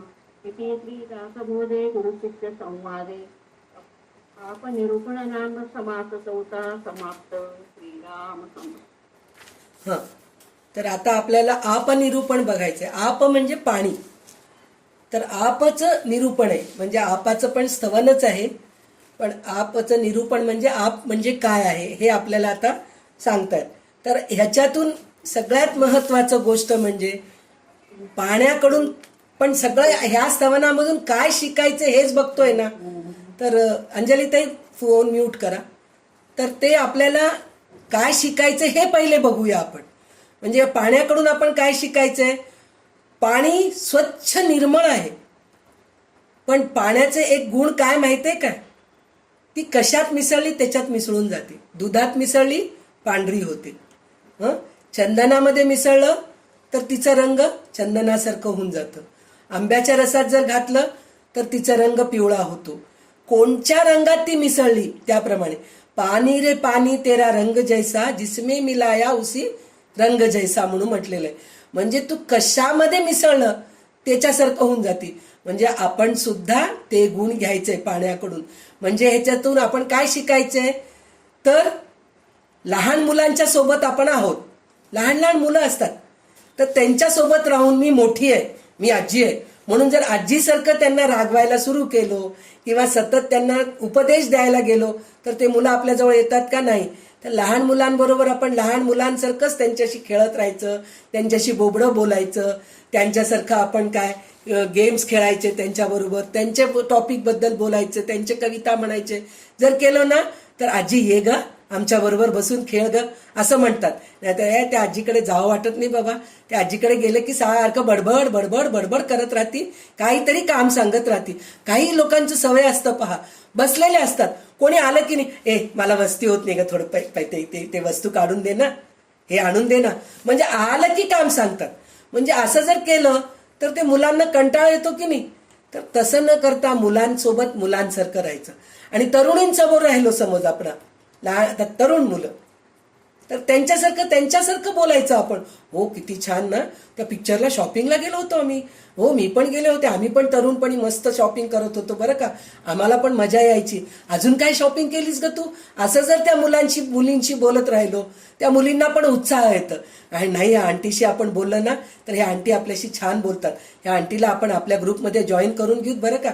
नाहीतर हे म्हातारी हिला कोण जॉईन करून घेतं, नको, ते दूर ठेवलेलं बरं म्हणून आपल्याला दूर करतात. आणि म्हाताऱ्यांबरोबर राहिलो समजा आपण, आता आपण म्हातारेच आहोत, आपण काही लहान मुली नाही येत आता, तर आपण म्हाताऱ्यांच्या सोबत राहिलो तर मग त्यांच्यासारखं बोलायचं आपण. देवाचं नामस्मरणाबद्दल, अध्यात्माबद्दल, ह्या सगळ्या गोष्टी बोलायचं. पण त्यांच्याबरोबर बसून सुनांच्या गाराणे नाही करायचे बरं का. हे जर करत बसलो तर तेही कंटाळवाणच असतं. तर ह्या सगळ्या गोष्टी म्हणजे जसं पाणी आहे त्याप्रमाणे आपण राहायला पाहिजे, हे आपण शिकायला पाहिजे. म्हणजे पाण्यासारखं आपल्याला राहायचंय. आणि निर्मळ शुद्ध इतकं छान असते. आणि पाण्याचे गुणधर्म काय आहे, तुम्हाला प्रत्येक गोष्टीत पाणी, म्हणजे आपल्या शरीराला स्पेशली झाडाला पाणी लागतं, पाण्याशिवाय झाड वाढत नाही. पाणी आहे म्हणूनच आपल्याला धान्य मिळतं आणि पाण्यानेच आपण धान्य शिजवतो. बिना पाण्याचं आपण धान्य शिजवू शकत नाही. म्हणजे पाणी आहे म्हणून. आणि जेव्हा आपल्यामधलं पाणी निघून गेलं तर बॉडी डिहायड्रेट झालं, जीव गेलं असं म्हणतात की नाही आपल्याला. डिहायड्रेट होणं म्हणजे आपल्या शरीरातलं पाणी निघून जाणं. म्हणजे पाणी किती जरुरी आहे तसं आपण प्रत्येकाच्या, ही नसलं तर काम होत नाही बरं का. ही असलं तरच सगळं काही व्यवस्थित चालतं. तिला बोलवा पहिले. कुठलंही कार्य राहिलं नाही त्यांना बोलवा बरं का. त्या काकूंना बोलवा. त्या काकू आले म्हणलं की पटपट पटपट काम होऊन जातं पहा. तसं आपण राहायला पाहिजे. म्हणजे कोणीही आपल्याला मिस करू नये. सतत मिस करायला पाहिजे. नाही ती नसल्यामुळे आम्हाला कंटाळे यायला लागलो, ती होती खूप छान होतं असंच राहिलं ना तर उपयोग. म्हणजे हे पाण्याचं गुणधर्म आहे. तर पाण्याकडून आपण ह्या गोष्टी शिकायच्या आहेत. आता त्याच्यामध्ये आपल्याला रामदास स्वामी अशा गोष्टी सांगितलेल्या आहेत की काही भागामध्ये गरम पाणी असतं. आता आम्ही प्रत्यक्षामध्ये बद्री केदारला गेलो होतो, चारधाम यात्राला गेलो होतो. तर एका ठिकाणी गरम पाणी, उकळतं पाणी एका खडकातून येते आणि एका खडकातून पाणी येतं, हिमालयातून येतंय थंडगार पाणी. बोट सुद्धा ठेवू शकत नाहीत आपण, बर्फासारखं पाणी. म्हणजे आपल्या पृथ्वीवर ते अशा पाणी आहेत. रंगाचे पाणी सुद्धा आहेत काही ठिकाणी. आता आपल्याला ते गंगा, यमुना, सरस्वती हे 3 नदीचं आपल्याला रूप वेगवेगळे दिसतात पहा. म्हणजे रंग वेगवेगळे आहेत. म्हणजे तसं सुद्धा आहे आपल्या ह्याच्यामध्ये. म्हणजे नद्या, नाल्या आणि बिचारे नाल्यामध्ये सुद्धा पाणीच असतं बरं का. नाल्यामध्ये पाणी, नदीमध्ये पाणी, समुद्रामध्ये पाणी, तलावामध्ये पाणी, सरोवरामध्ये पाणी, सगळं पाणी पाणी पाणी. आणि आता स्पेशली आता इथं बेंगलोरमध्ये असं ऐकतोय, पहिले म्हणे खूप तलाव राहायचे, 800 तलाव राहायचे. तर आता कमी झाले म्हणून इकडलं वातावरण बदललंय. म्हणून तलाव बुजवू नका, तलाव निर्माण करा असं म्हणून सांगतायत. तर म्हणजे पाण्याची ही गरज आहे. पाणी नसल्याशिवाय काहीही होत नाही. हे आपल्याला पाण्याकडून शिकायला पाहिजे. तर त्याच्यामध्ये त्यांनी सांगितलं. आणि पाण्यामधून आपल्याला बऱ्याचशा गोष्टी मिळतात बरं का. पाण्यामधून आपल्याला काय म्हणतात ते शिंपल्यामधून मोती मिळतं आपल्याला. आणि हे जे समुद्रकाठी राहतात त्यांना त्यांचं पोट भरायचं हेच समुद्राचे जे प्राणी आहेत ते विकून, जलचर ते विकून ते त्याच्यावर पोट भरतात. म्हणजे मासोळ्या आहेत, अशा गोष्टी आहेत. ह्या सगळ्या गोष्टी विकून ते त्यांचं पोट भरतात. म्हणजे पाण्याकडून किती फायदा आहे. आणि सगळ्यात महत्वाचं म्हणजे ह्या विश्वामध्ये 3/4 पाणी आहे, 1/4 पृथ्वी आहे.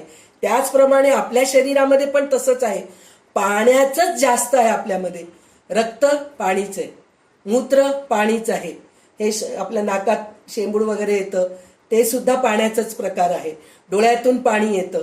म्हणजे पाणीच आहे आपल्यामध्ये. ते पाणी जर नाही तर आपण जगू शकत नाहीत. म्हणून पाण्याचं महत्व आहे. पाण्याकडून आपण हे घ्यायला पाहिजे. आणि पाण्यामध्ये जर विष मिसळलं तर विषारी होऊन जातं पाणी. पाण्यामध्ये ऊसाचं रस मिसळलं तर पाणी गोड होतं. पाण्यामध्ये साखर घातलं तर गोड होतं. पाण्यामध्ये जर लिंबू पिळलं तर आंबट होतं. पाण्यामध्ये जर मीठ घातलं तर खरट होतं. पाण्यामध्ये तिखट घातलं तर तिखट होतं. म्हणजे पाणी असं आहे की ज्याच्यामध्ये गेलं त्याच्यामध्ये ते मिसळून जातं. तर तेच आपल्यामध्ये ते गुण यायला पाहिजे. हे आपण ह्या पाण्याकडून शिकायला पाहिजे. असं म्हणून आपण हे, मी म्हणते ना, मला हे असं वाटतंय की ह्या स्तवनामधून आपण प्रत्येकाकडून हे शिकायला पाहिजे म्हणूनच सांगितलेलं आहे. आणि पाण्याचं एक रुद्ररूप पण आहे बरं का. ते शांत आहे, तितकी ती शांत आहे बरं का. प्रत्येकामध्ये तुम्ही बघा, जे संत सद्गुरू जे असतात, जे मोठ्या पदवीवर असतात, त्यांच्यामध्ये एक गुण असतं. जितके छान असतात ना तितके वाईटाला वाईट पण असतात बरं का ते. तसंच पाण्यामध्ये पण तेच गुण आहे. ती खडकाला वितळवते. पाण्याचं जे प्रवाह जे आहे की नाही त्याच्याने ती दगडांना वाहून नेते. पूर्ण गावं न गावं, शहरं न शहरं हे करून टाकते. जेव्हा हे येतं की नाही, तुफान येतं की नाही पाण्यामध्ये, तेव्हा वादळ येतं, तेव्हा राहतात का हो गाव हे होऊन जातं. एवढं मोठं बद्रीमध्ये, केदारमध्ये जेव्हा वादळ आलं, जेव्हा ते पाणीचं लोंढा आलं, त्यावेळेस काय झालं, किती नुकसान झालं. म्हणजे हे जे आहे सुनामी आलेलं आहे, हे नैना म्हणून आता नवीन नावं देत आहेत, ते प्रत्येक वादळाला वेगवेगळे नाव देत आहेत. नैना म्हणून आहे, सुनामी म्हणून आहे, असं कितीतरी नावं आहेत. तर ह्या सगळ्या वादळांनी ती सगळ्यांना हे करते. आणि एक वैजागला जे गेले आहेत ना, वैजाग म्हणजे विशाखापट्टणम, आपल्या ग्रुपमध्ये कोणीतरी गेले असतील तिथं, तर तिथे एक बोर्रा केव्ज म्हणून एक गुहा आहे. त्या गुहेमध्ये काही वेगवेगळे असे शिल्प आहेत. तर ते शिल्प आपल्या हाताने केलेले नाही, शिल्पकारांनी केलेले नाहीये, ते पाण्याच्या थेंबानी झालेले. जे डोंगरामधून पाणी पाझरतं की नाही, थेंब थेंब थेंब थेंब पाझरतं की नाही, त्या पाझरलेल्या पाण्याने ते ते आकृती निर्माण होते. आपण ह्या वर्षी गेलेलं शिल्पकला तिकडं पुढच्या वर्षी नसतं तिकडं, तेच शिल्प तिथं असतं म्हणून नसतं. कारण काय, ते पाणी पाझरून पाझरून ते शिल्प आकृती वेगळी होऊन जाते. आणि तिकडले गाईड इतके हुशार असतात, ते त्याचं चांगलं बघतात, बघून मग आपल्याला सांगतात हे मारुतीचं पाय आहे, हे श्रीकृष्ण आहे, हे हत्ती आहे, हे मोर आहे, हे बगळा आहे, हे ससा आहे, हे असं आपल्याला सगळं सांगत राहतात. पण हे सगळं कोणी तयार केलेलं नाहीये बरं का. ते पाणी पाझरल्यामुळे त्या दगडाचं ते आकृती निर्माण झालेलं आहे. तर म्हणजे पाणी हे काम सुद्धा करते. म्हणजे पाण्यामध्ये हे गुणधर्म सुद्धा आहे की समोरच्या माणसांना वितळवते ती, म्हणजे तिच्यामध्ये ती शक्ती आहे. तर हे सुद्धा आपल्याला शिकायला पाहिजे. वितळवते म्हणजे काय, वितळवते म्हणजे समोरच्या माणसाचं खंडन करायचं नाही, समोरच्या माणसाचं मन जिंकून घेणं.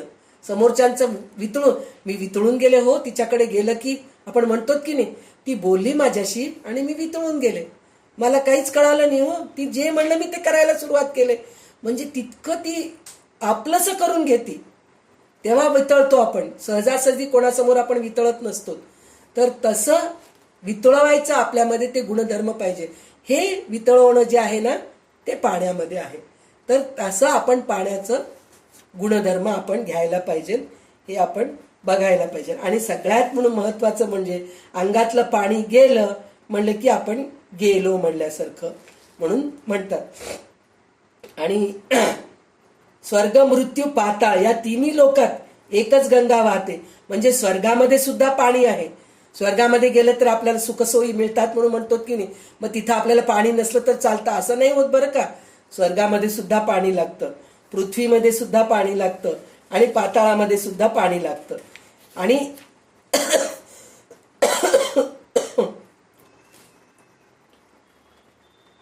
तर सगळ्यात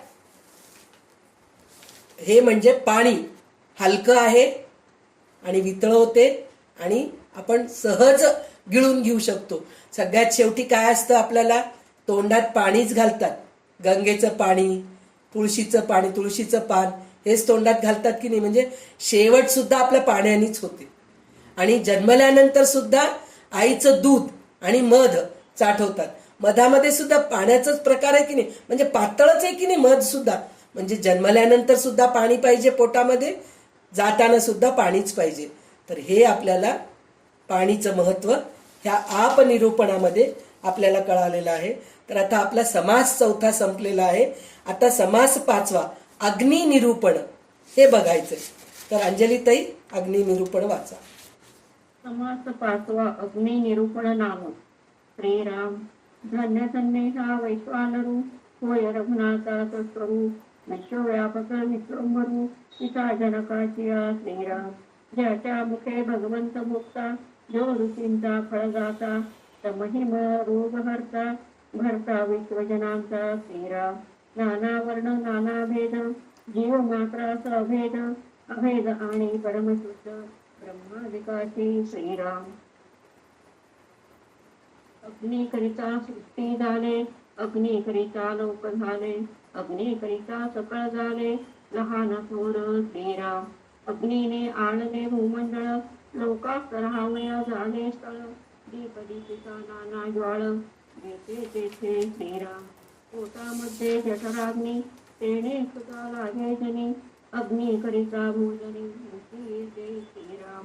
अग्नी सर्वांगी व्यापक, उष्णे आहे कोणी एक उष्ण नसता सकळ रूप मरोन जाती श्रीराम आधी अग्नी मंद होतो पुढे प्राणी तो नाचतो ऐसा अनुभव येतो प्राणी मात्र श्रीराम असवा अग्नी केवळ शत्रू हिंसे तात्काळ अग्नी आहे तवत्काळ जणे आहे श्रीराम नाना रस निर्माण झाले अग्निकरिता निपडले महारोग्य आरोग्य झाले निमिष मात्रे श्रीराम सूर्य सकाळहुनी उठेच सूर्या उपरी अग्नी प्रकाश रात्र भागी लोक अग्नीस सहाय करीती श्रीराम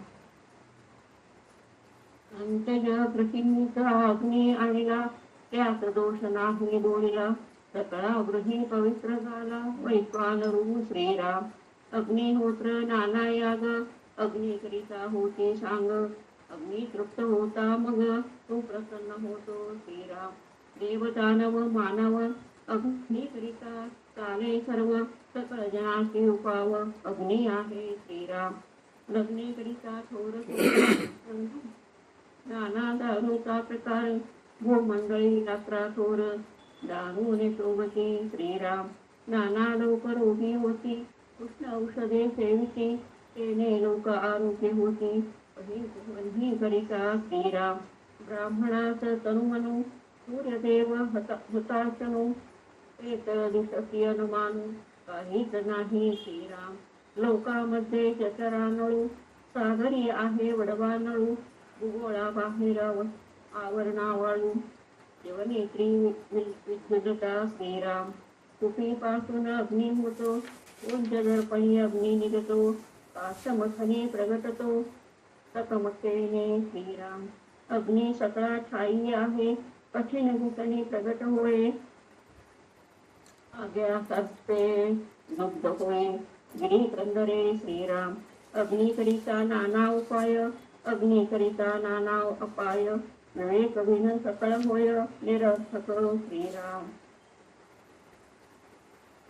भूमंडळे लहान थोर सकळात नीचा आधार अग्निमुखे परमेश्वर संतुष्ट होय श्रीराम ऐसा अग्नीचा महिमा बोलिते तितकी उमेद उपमा उत्तरू अघाग महिमा अग्निपुरुषाचा श्रीराम जीत असता सुखी करी मेल्या प्रेत भस्म करी सर्व भक्षुक त्याचे थोडे काय म्हणून सांगावी श्रीराम सकळ सृष्टीचा संहार प्रळय करी वैश्वानरे पदार्थ मात्र काशी उरेन श्रीराम नाना होम उत्तंड करीती घरोघरी वैश्वदेव चालती नाना क्षेत्री दीप जळती देवापासी श्रीराम दीपाराधने निरंजने देव ओवाळीते जने खरे खोटे निवडणे दिव्य होता श्रीराम अष्टदा प्रकृती लक्ष्मीने सकळ व्यापून राहिलावणे अघात महिमावदने किती म्हणून बोलावा श्रीराम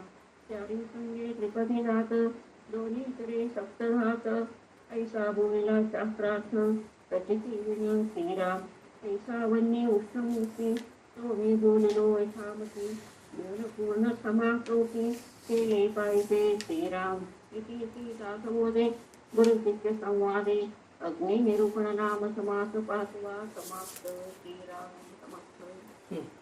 तर आता आपल्याला अग्नी निरूपण बघायचंय. तर ह्याच्यामध्ये सुद्धा तेच गुण आहेत. अग्नीमध्ये सुद्धा अग्नीमध्ये गुण काय आहे, चांगलं गुण काय आहे, त्याच्यामध्ये तुम्ही काही घाला तो भस्म करतो. लाकूड घाला तुम्ही, पाला पाचोळा घाला, कागद घाला तुम्ही, किंवा माणसाचं शरीर सुद्धा घाला. माणसाच्या शरीरामध्ये पाणी आहे बरं का. खरं तर पाण्याला अग्नी आणि पाणी हे दोघं एकमेकांचे शत्रू असल्यासारखं आहे. म्हणजे अग्नीमध्ये जर पाणी घातलो आपण तर अग्नी विझून जाते, किंवा पाण्याला जर जास्त अग्नी आपण दिलो तर ते काय होतं, आटून जातं पाणी. तर तसं आपल्या शरीरामध्ये इतकं पाणी आहे तर ते पाणी आटवून भस्म करून टाकतं आपल्या शरीराचं.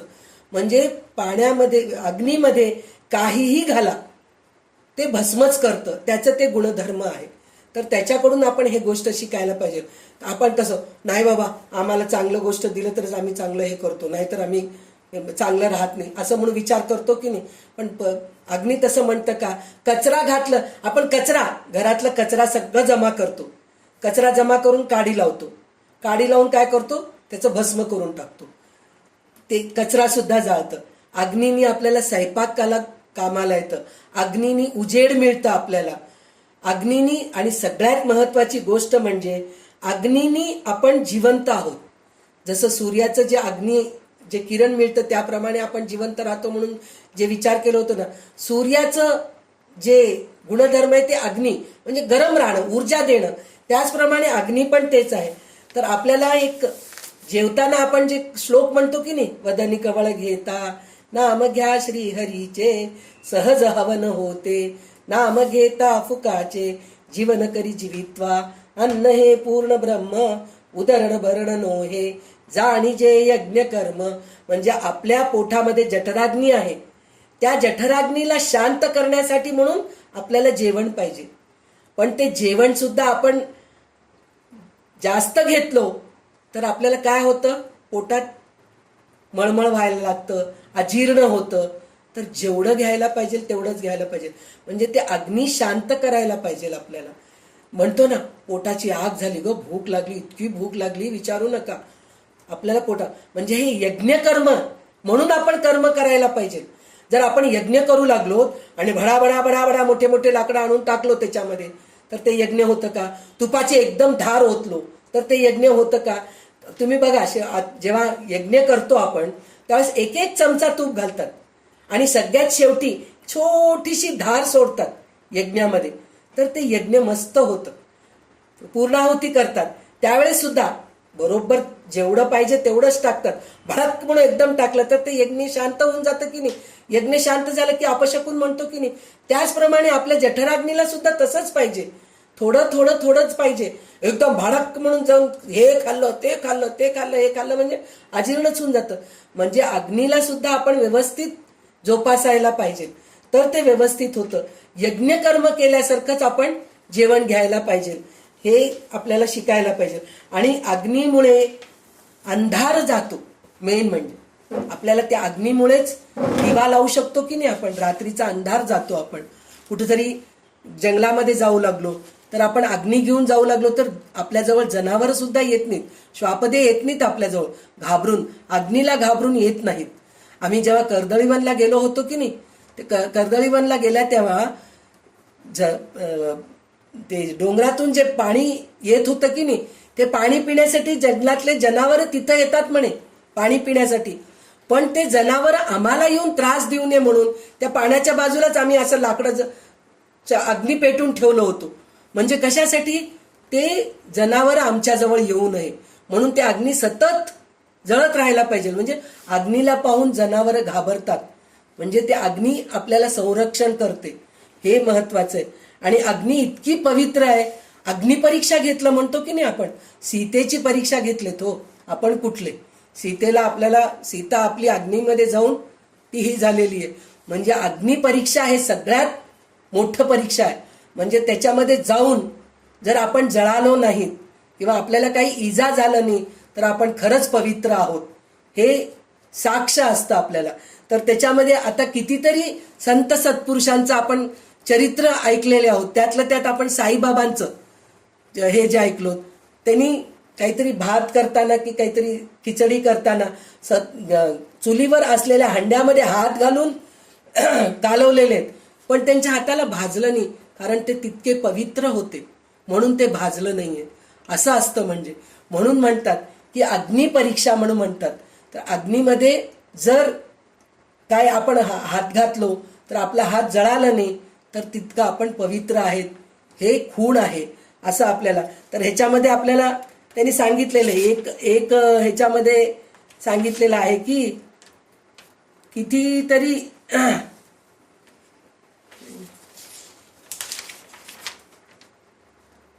म्हणजे उकळत्या ह्याच्यामध्ये कढईमध्ये जर सोन्याचे नाणी किंवा कोणते तरी वस्तू टाकलेलं आहे, त्याच्यामधून जर आपण काढलो वस्तू आणि ते काढल्यानंतर जर हात जळाला नाही तर तो संत खूप श्रेष्ठ आहे असं म्हणतो. आणि किती एक संत सत्पुरुषांना तुम्ही बघितलेलं असतात तुमच्या प्रत्यक्ष डोळ्यांनी, हातामध्ये कर्पूर लावून हातामध्ये काहीही वस्तू न घेता, म्हणजे ती आरतीचं तबक घेऊन किंवा निरांजन घेऊन दिवा लावणं नाही, हातामध्ये कर्पूर ठेवून देवाची आरती करतात. म्हणजे ते तितकं शुद्ध मन असतं त्यांचं, म्हणजे त्या अग्नीला तितकं त्यांनी हे करून घेतलेले असते, ते म्हणजे ऐक्यता होऊन जाते त्यांच्यामध्ये. तर ते शुद्ध, म्हणजे अग्नी आपल्याला काही करू शकत नाही म्हणजे आपण शुद्ध आहोत, हे आपल्याला अग्नीकडून कळतं, म्हणजे असं म्हणून सांगितलेलं आहे. तर हे गोष्ट आपण अग्नीकडूनच शिकायचं असतं. आणि दुसरी गोष्ट म्हणून म्हणलं तर कशाला अग्नीकडून शिकायचं म्हणून म्हणतो, आपण कोणाच्यावर तरी साक्ष द्यायला जातो, म्हणजे खरं खोटं करायला जातो, तर तो माणूस स्वतः पहिले खरं खोटं खरा असायला पाहिजे.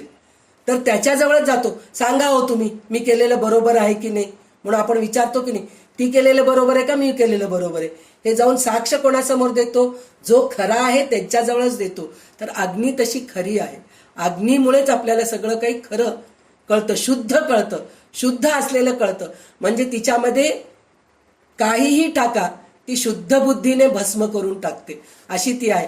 तिच्यामध्ये ते हे काय आहे, अग्नीमुळेच आपण जिवंत राहतो. आणि आपण औषधं जे घेतो की नाही ते गरमच असतात औषधं सगळे.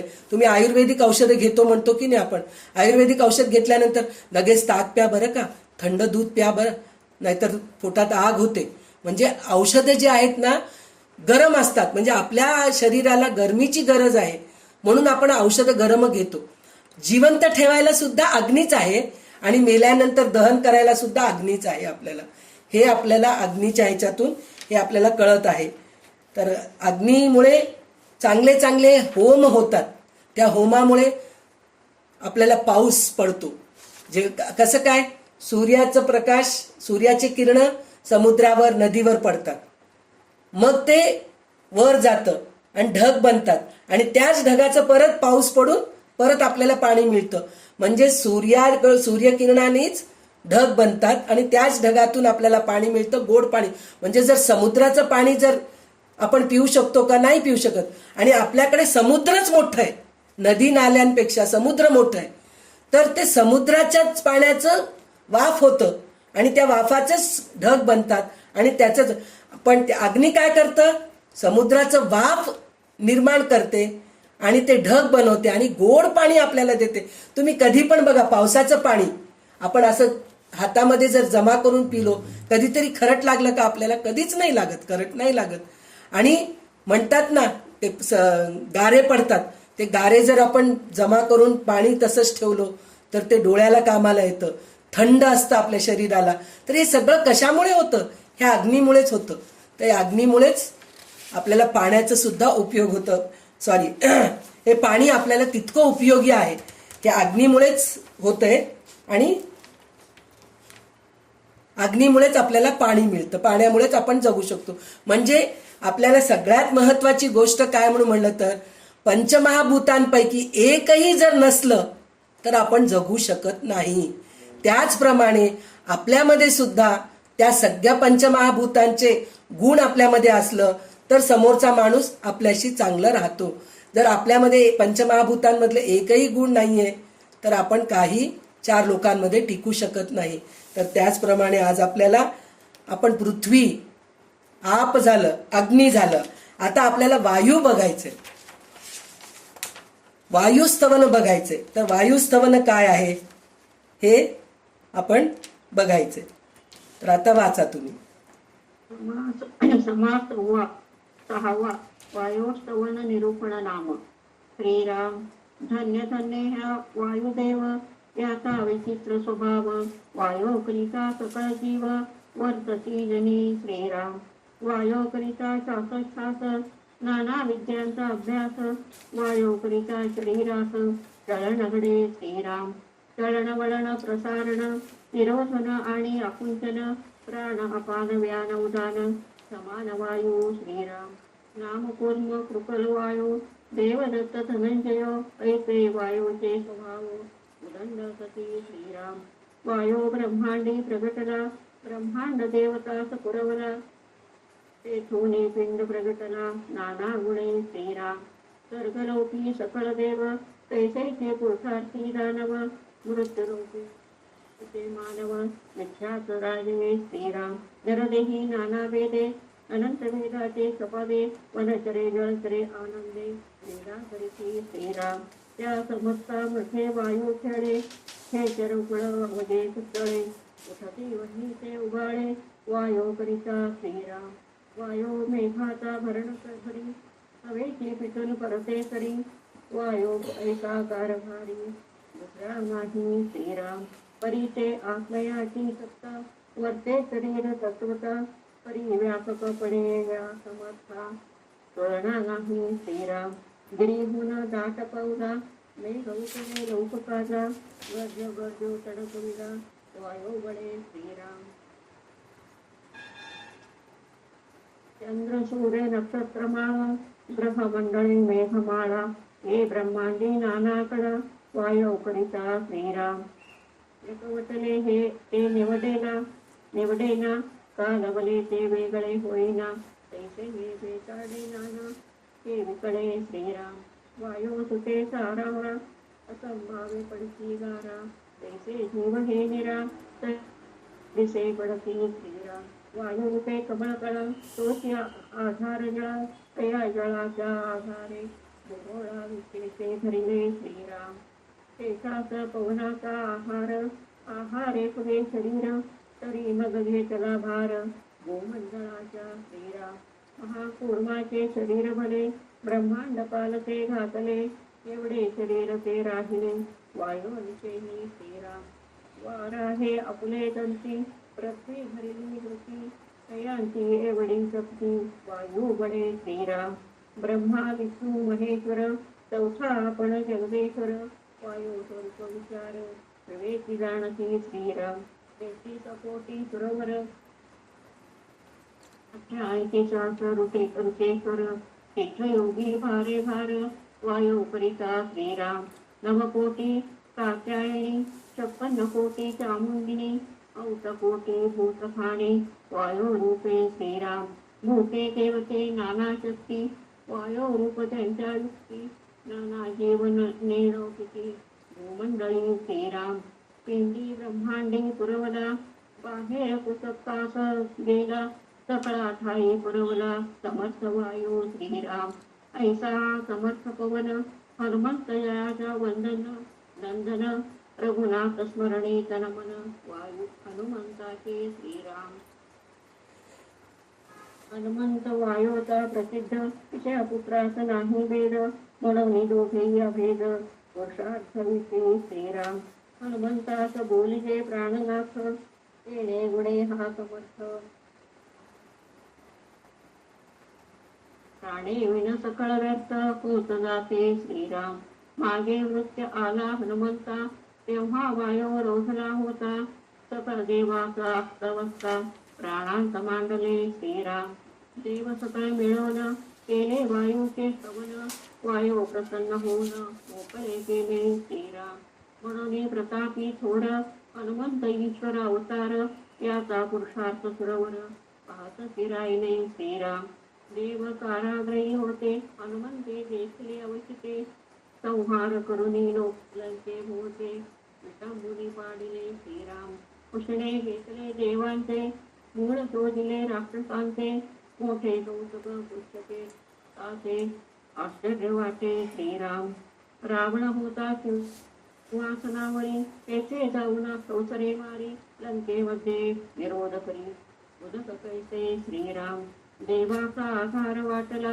मोठा पुरुषार्थ देखला मनामध्ये रघुनाथाला करुणा करीती श्रीराम दैत्यावगे संहारिले देवता काळ सोडले प्राणी मात्र सुखी केले त्रैलोक्यासी श्रीराम श्री दासबोधे गुरु शिष्य संवादे वायुस्तवन निरूपण नाम समास सर्वा संपूर्ण श्रीराम समर्थ जय जय रघुवीर समर्थ. आता वायू निरूपण सांगताय जसं पृथ्वी झाली आप झालं अग्नी झालं आता वायूचं वर्णन आहे. तर वायूमुळे सुद्धा आपण वायूकडून पण आपण सगळ्या गोष्टी का शिकायचं कारण आपल्या शरीरामध्ये श्वासोश्वास असल्याशिवाय आपण जगू शकत नाही. श्वास थांबला म्हणलं की आपल्याला बाहेरून ऑक्सिजन घ्यावं लागतं व्हेंटिलेटर घ्यावं लागतं.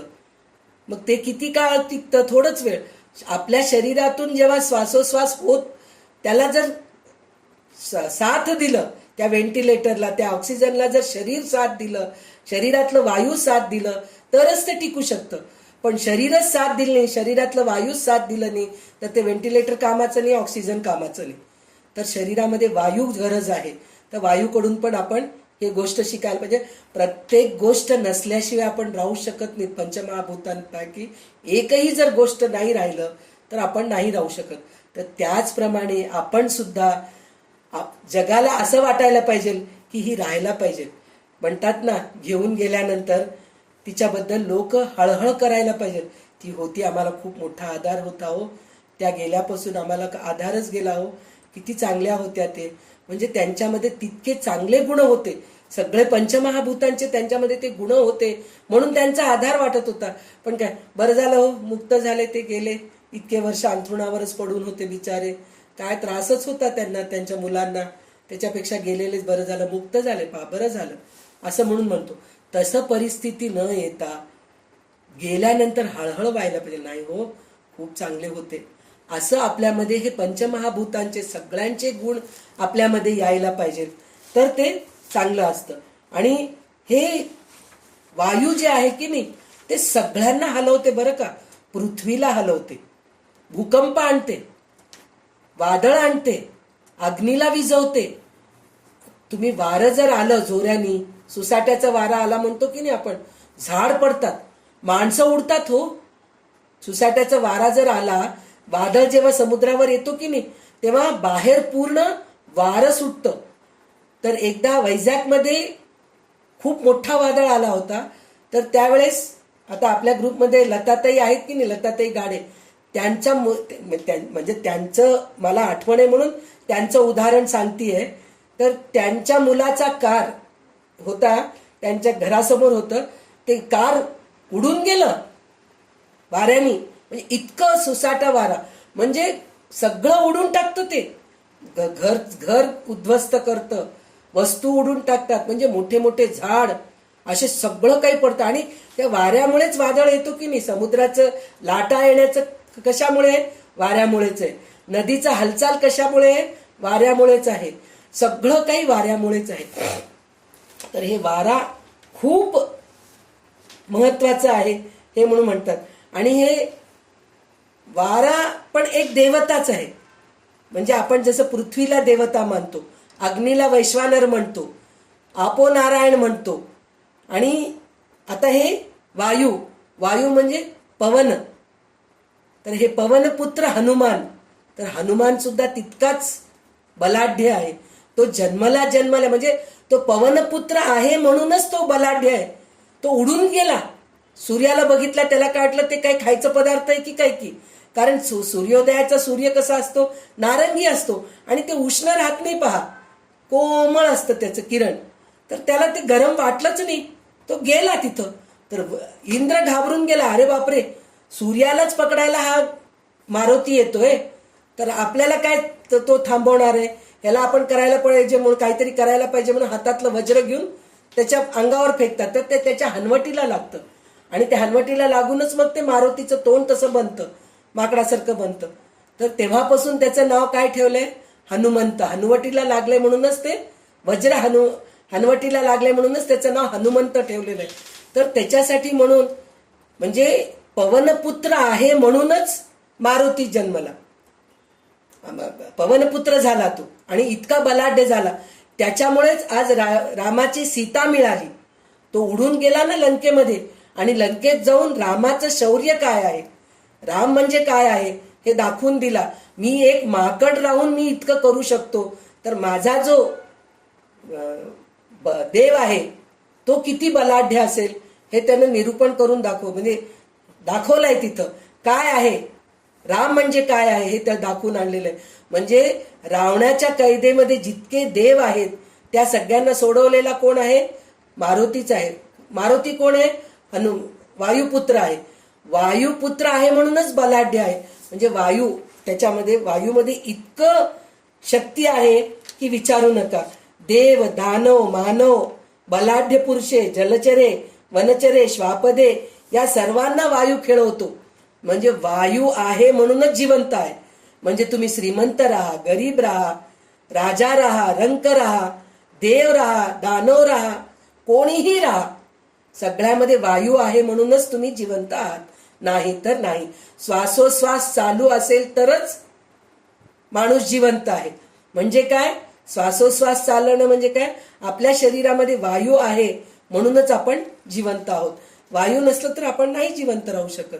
तर त्याच्यासाठी म्हणून वायू खूप हे आहे. तर त्याच्यामध्ये त्यांनी अजून एक काय सांगितलेलं आहे, आपण शरीर मोठं करू शकतो. कशामुळे, असं आपण श्वास घेतलो समजा तर आपलं पोट मोठं होत जातं की नाही. म्हणजे आपण त्याला सूक्ष्मही करू शकतो, म्हणजे मोठंही करू शकतो. कारण मारुतीमध्ये ते गुण होतं ना, सूक्ष्मधरी सिंहही दिखावा, विकट रूप धरी लंक जरावा, म्हणून जे आपल्याला हनुमान चालिसामध्ये जे म्हणतात की नाही, म्हणजे ते वायुपुत्र, त्यांच्यामध्ये वायू होतं म्हणूनच हे सगळं करू शकले. ते सूक्ष्म होऊ शकले, मोठे होऊ शकले. म्हणजे वायूला आपण जर आपल्यामध्ये जर हे वश करून घेतलो तर आपल्यामध्ये पण ते गुण येऊ शकतं. आपण पण सूक्ष्मात सूक्ष्म होऊ शकतो आणि मोठ्यात मोठं होऊ शकतो. कारण काय, तुम्ही बघा कितीतरी संत सत्पुरुष आहेत, ते म्हणतात ना, छोट्या कोनड्यामध्ये बसून ते तपश्चर्या केले हो, त्यांना काही जागाची गरज नव्हती. हे आपल्याला अक्कमहादेवी म्हणून जे ह्यांची देवी आहे, काय म्हणतात बाबा, अक्कमहादेवी म्हणून एक देवी आहे. तर ती जी देवी आहे ना, ती आम्ही गेलो होतो कर्दळीवनाला, तर तिच्या गुहेमध्ये आम्ही गेलो होतो. श्रीशैलमला पाताळगंगेतून आपण खाली पाताळगंगेला उतरतो. उतरल्यानंतर बोटीतून एक 45 मिनिटाचं प्रवास आहे. त्या प्रवास झाल्यानंतर एक गुहा लागते. तर त्या गुहेमध्ये आम्ही जाऊन प्रत्यक्षात बघितलो होतो. तर एकच माणूस जाऊ शकतो त्याच्यामधून, ते सुद्धा रांगत रांगत जाऊ शकतो, उभं राहून नाही जाऊ शकत, रांगत रांगत जाऊ शकतो. गेल्यानंतर तिथे एक छोटंसं असं कोनडा आहे. त्या कोनड्यामध्ये अक्कम्मा देवी बसून ध्यान केलेली आहे. ती जागा आम्ही बघितलो. तर तेवढीशी कशी झाली असेल ती, आपण राहू शकतो का? ती वायूला वश करून घेतली. म्हणजे वायूमध्ये ते सामर्थ्य आहे. म्हणजे सूक्ष्मही बनू शकतो आपण, बलाढ्य पण बनू शकतो. हे वायूमध्ये गुण आहे. तर वायूचे हे गुण आपण घ्यायला पाहिजे. तर ते वायूमुळेच अवतार जे झालेले आहेत की नाही, कासव अवतार झाले, कूर्म अवतार, वराह अवतार, हे जे सगळे झालेले आहेत की नाही, तर हे सगळे अवतार वायूमुळेच झालेले आहेत. त्यांच्यामुळेच ते आता कासव आहे हो, कासव आपण जास्तीत जास्त मोठं किती बघू शकतो, एक 4 फूट आडवं, 4 फूट उभं, हे जास्तीत जास्त मोठं बघू शकतो. तर तेवढ्या कासवाच्यावर ते मेरू पर्वत ठेवून समुद्र मंथन केलेत का? नाही केले. ते कासवाला केवढं मोठं हे घ्यावं लागलं असेल, काय म्हणतात, आकार घ्यावा लागला असेल. तर ते आकार कशामुळे घेऊ शकले? भगवंत वायूमुळेच घेऊ शकले. ते त्याच्यावर बसवले आणि ते वायूमुळेच तरंगलं कासव, आणि त्याच्यावर मेरू पर्वत ठेवून समुद्र मंथन केल्यानंतरच आपल्याला 14 रत्न मिळालेले आहेत. म्हणजे वायूमध्ये ही शक्ती आहे. आणि वराह पृथ्वीला घेऊन गेलं. आपण पृथ्वी म्हणून म्हणलं तर आपल्याला ते, आता आपल्याला जे आपण कथामध्ये बघतो, भागवत कथामध्ये बघतो किंवा सिनेमा बघतो, नाटक बघतो, तर वराच्या ह्याच्यावर ते पृथ्वी ठेवलेली असते. तर जास्तीत जास्त आपल्याला पृथ्वी कसं दाखवतात, एक बॉल एवढं मोठं दाखवतात, एवढं दाखवतात. पण प्रत्यक्ष पृथ्वी तेवढी आहे का? नाहीये, खूप मोठं आहे. त्या पृथ्वीला त्यांनी वराहानी वाचवून आणलं. म्हणजे काय शक्ती असेल त्या वराहामध्ये. तर त्या वराहाच्या मध्ये सुद्धा वायू शक्ती असल्यामुळेच हे सगळं काही घडलेलं आहे. तर हे आपल्याला वायूमधून शिकायचं आहे. आणि सगळ्या मध्ये वायूचा पुत्र हनुमान श्रेष्ठ वाटतो सगळ्यांना. कारण काय, म्हणजे देवाचा भक्त हनुमानच देवाला वाचवलेला आहे. म्हणजे देवाची पत्नी देवाकडे आणून सोडलेला आहे. तर त्याच्यासाठी म्हणून त्याच्या एक कथा असा आहे की कोणीतरी गेलंय, मारुतीच्या देवळात गेलेलं आणि प्रार्थना करत बसलेला आहे, बिचारा ध्यान करत बसलेला आहे. तर त्यांनी विचारलं, कोणीतरी विचारलं त्याला की काय रे बाबा, काय ध्यान करू लागलास, तुला काय काय संकट आलंय? तर माझी पत्नी गेली हो, तर त्याच्यासाठी मी मारुतीला प्रार्थना करतोय, निघून गेली माझ्याकडून. तर तो माणूस काय म्हणतो, तो ब्रह्मचारी आहे रे, तो तुला काय पत्नी देईल? त्याच्याजवळच त्याची बायको नाहीये, तुला काय बायको देईल? तर त्यावेळेस तो माणूस काय उत्तर दिला माहितीये काय? तो देवाच्या पत्नीला आणून देऊ शकला, रामाच्या पत्नीला आणून देऊ शकला, तर माझ्या पत्नीला आणून देऊ शकत नाही का? तितकं शक्ती आहे त्या मारुतीमध्ये. तर त्या मारुतीमध्ये का शक्ती आहे? तो पवनपुत्र आहे. म्हणजे देवांना सुद्धा, म्हणजे देवाला, रामाला जे साथ दिलाय, दास म्हणून आहे, तो मारुती आहे. तर तसा मारुती वायुपुत्र आहे, म्हणून तो श्रेष्ठ आहे असं. आणि सगळ्यात महत्वाचं म्हणजे रामदास स्वामींचे कुलदैवतच राम आहेत, आणि रामाचा दास म्हणजे मारुती, आणि मारुतीचाच अवतार म्हणजे रामदास असं म्हणतात. तर त्याच्यासाठी म्हणून मारुतीचं त्यांनी वायू स्तवनमध्ये विशेष महत्व दाखवून दिलेलं आहे. तर आज आपण इथं वायू स्तवनपर्यंत घेऊया. उद्या आपण महद्भूत निरूपण, एक पंचमहाभूतामधलं एक निरूपण घेऊन टाकूया का? एक 5 महाभूताचं नाही, राहू द्या, उद्याच घेऊया आपण. तर उद्या आपण उरलेले हे घेऊया दशकामधले. आज आपण आता 5 वाजतायत कसे, तर आज आपण इथेच थांबूया. तर खरं तर रामदास स्वामी परत परत तेच पंचमहाभूतांचं वर्णन केलेले आहेत, अग्नीचं वर्णन केलेलं आहे. आता ह्या दशकामध्ये वाल्मिकी म्हणून एक नवीन आपल्याला घेतले, पण त्याच्यातून सुद्धा आपल्याला शिकायला मिळालेलं आहे. म्हणजे ते निवडून निवडून कोणाचं वर्णन करावं हे त्यांना बरोबर माहिती आहे. तर आज वाल्मिकीचं वर्णन आपल्याला ऐकायला मिळालं. तर वाल्मिकीकडून आपण काय घ्यायचंय, पंचमहाभूतांकडून काय गुणधर्म काय गुण घ्यायचे आहेत आपल्याला, हे सगळं आपण ह्याच्यातून शिकलो. तर मला ह्याच्यातून हेच घ्यायचं होतं. जरी रामदास स्वामींनी स्तवन केलेले आहेत, की वायूचं स्तवन केलेले आहेत, पृथ्वी स्तवन केलेले आहेत, पाण्याचं स्तवन केलेले आहेत, अग्नीचं स्तवन केलेले आहेत, पण स्तवन तर आपण सगळ्याचीच करतो.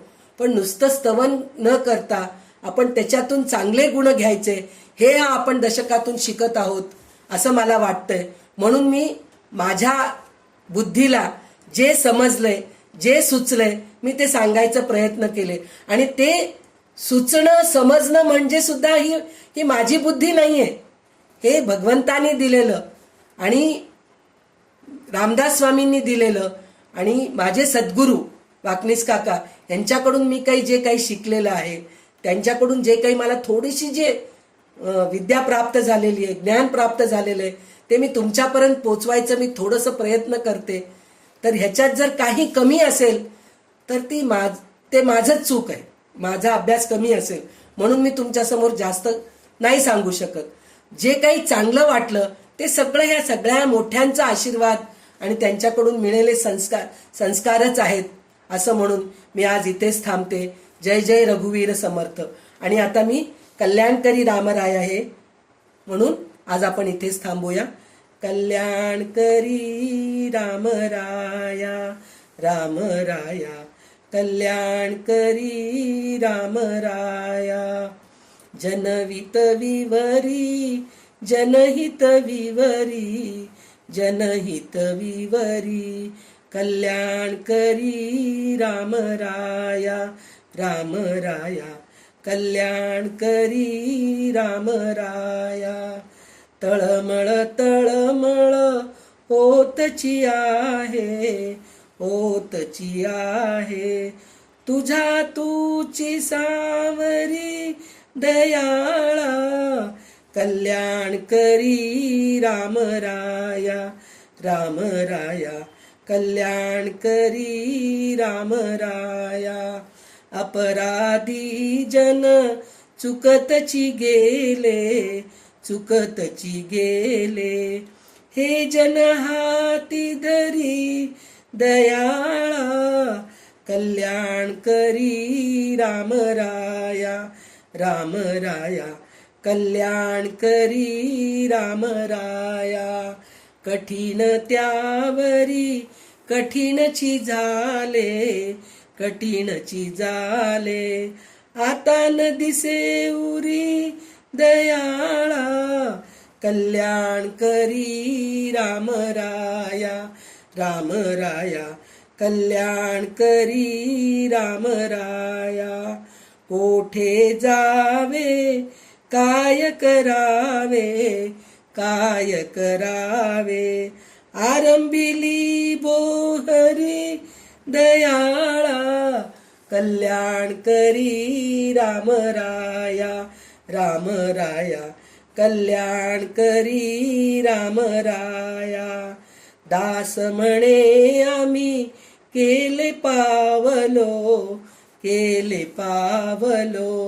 दयेसी नाही सरी दयाळा कल्याण करी राम राया कल्याण करी राम राया जनहित विवरी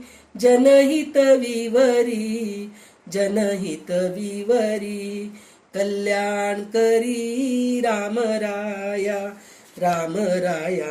कल्याण करी राम राया जय जय रघुवीर समर्थ सदा सर्वदा योग तुझा घडावा तुझे कारणी देह माझा पडावा उपेक्षू नको गुणवंता अनंता रघुनायका मागणे हेची आता जय जय रघुवीर समर्थ उपासनेला दृढ चालवावे भूदेव संताशी सदा लवावे सत्कर्म योगे वय घालवावे सर्वामुखी मंगल बोलवावे श्रीराम जय जय रघुवीर समर्थ।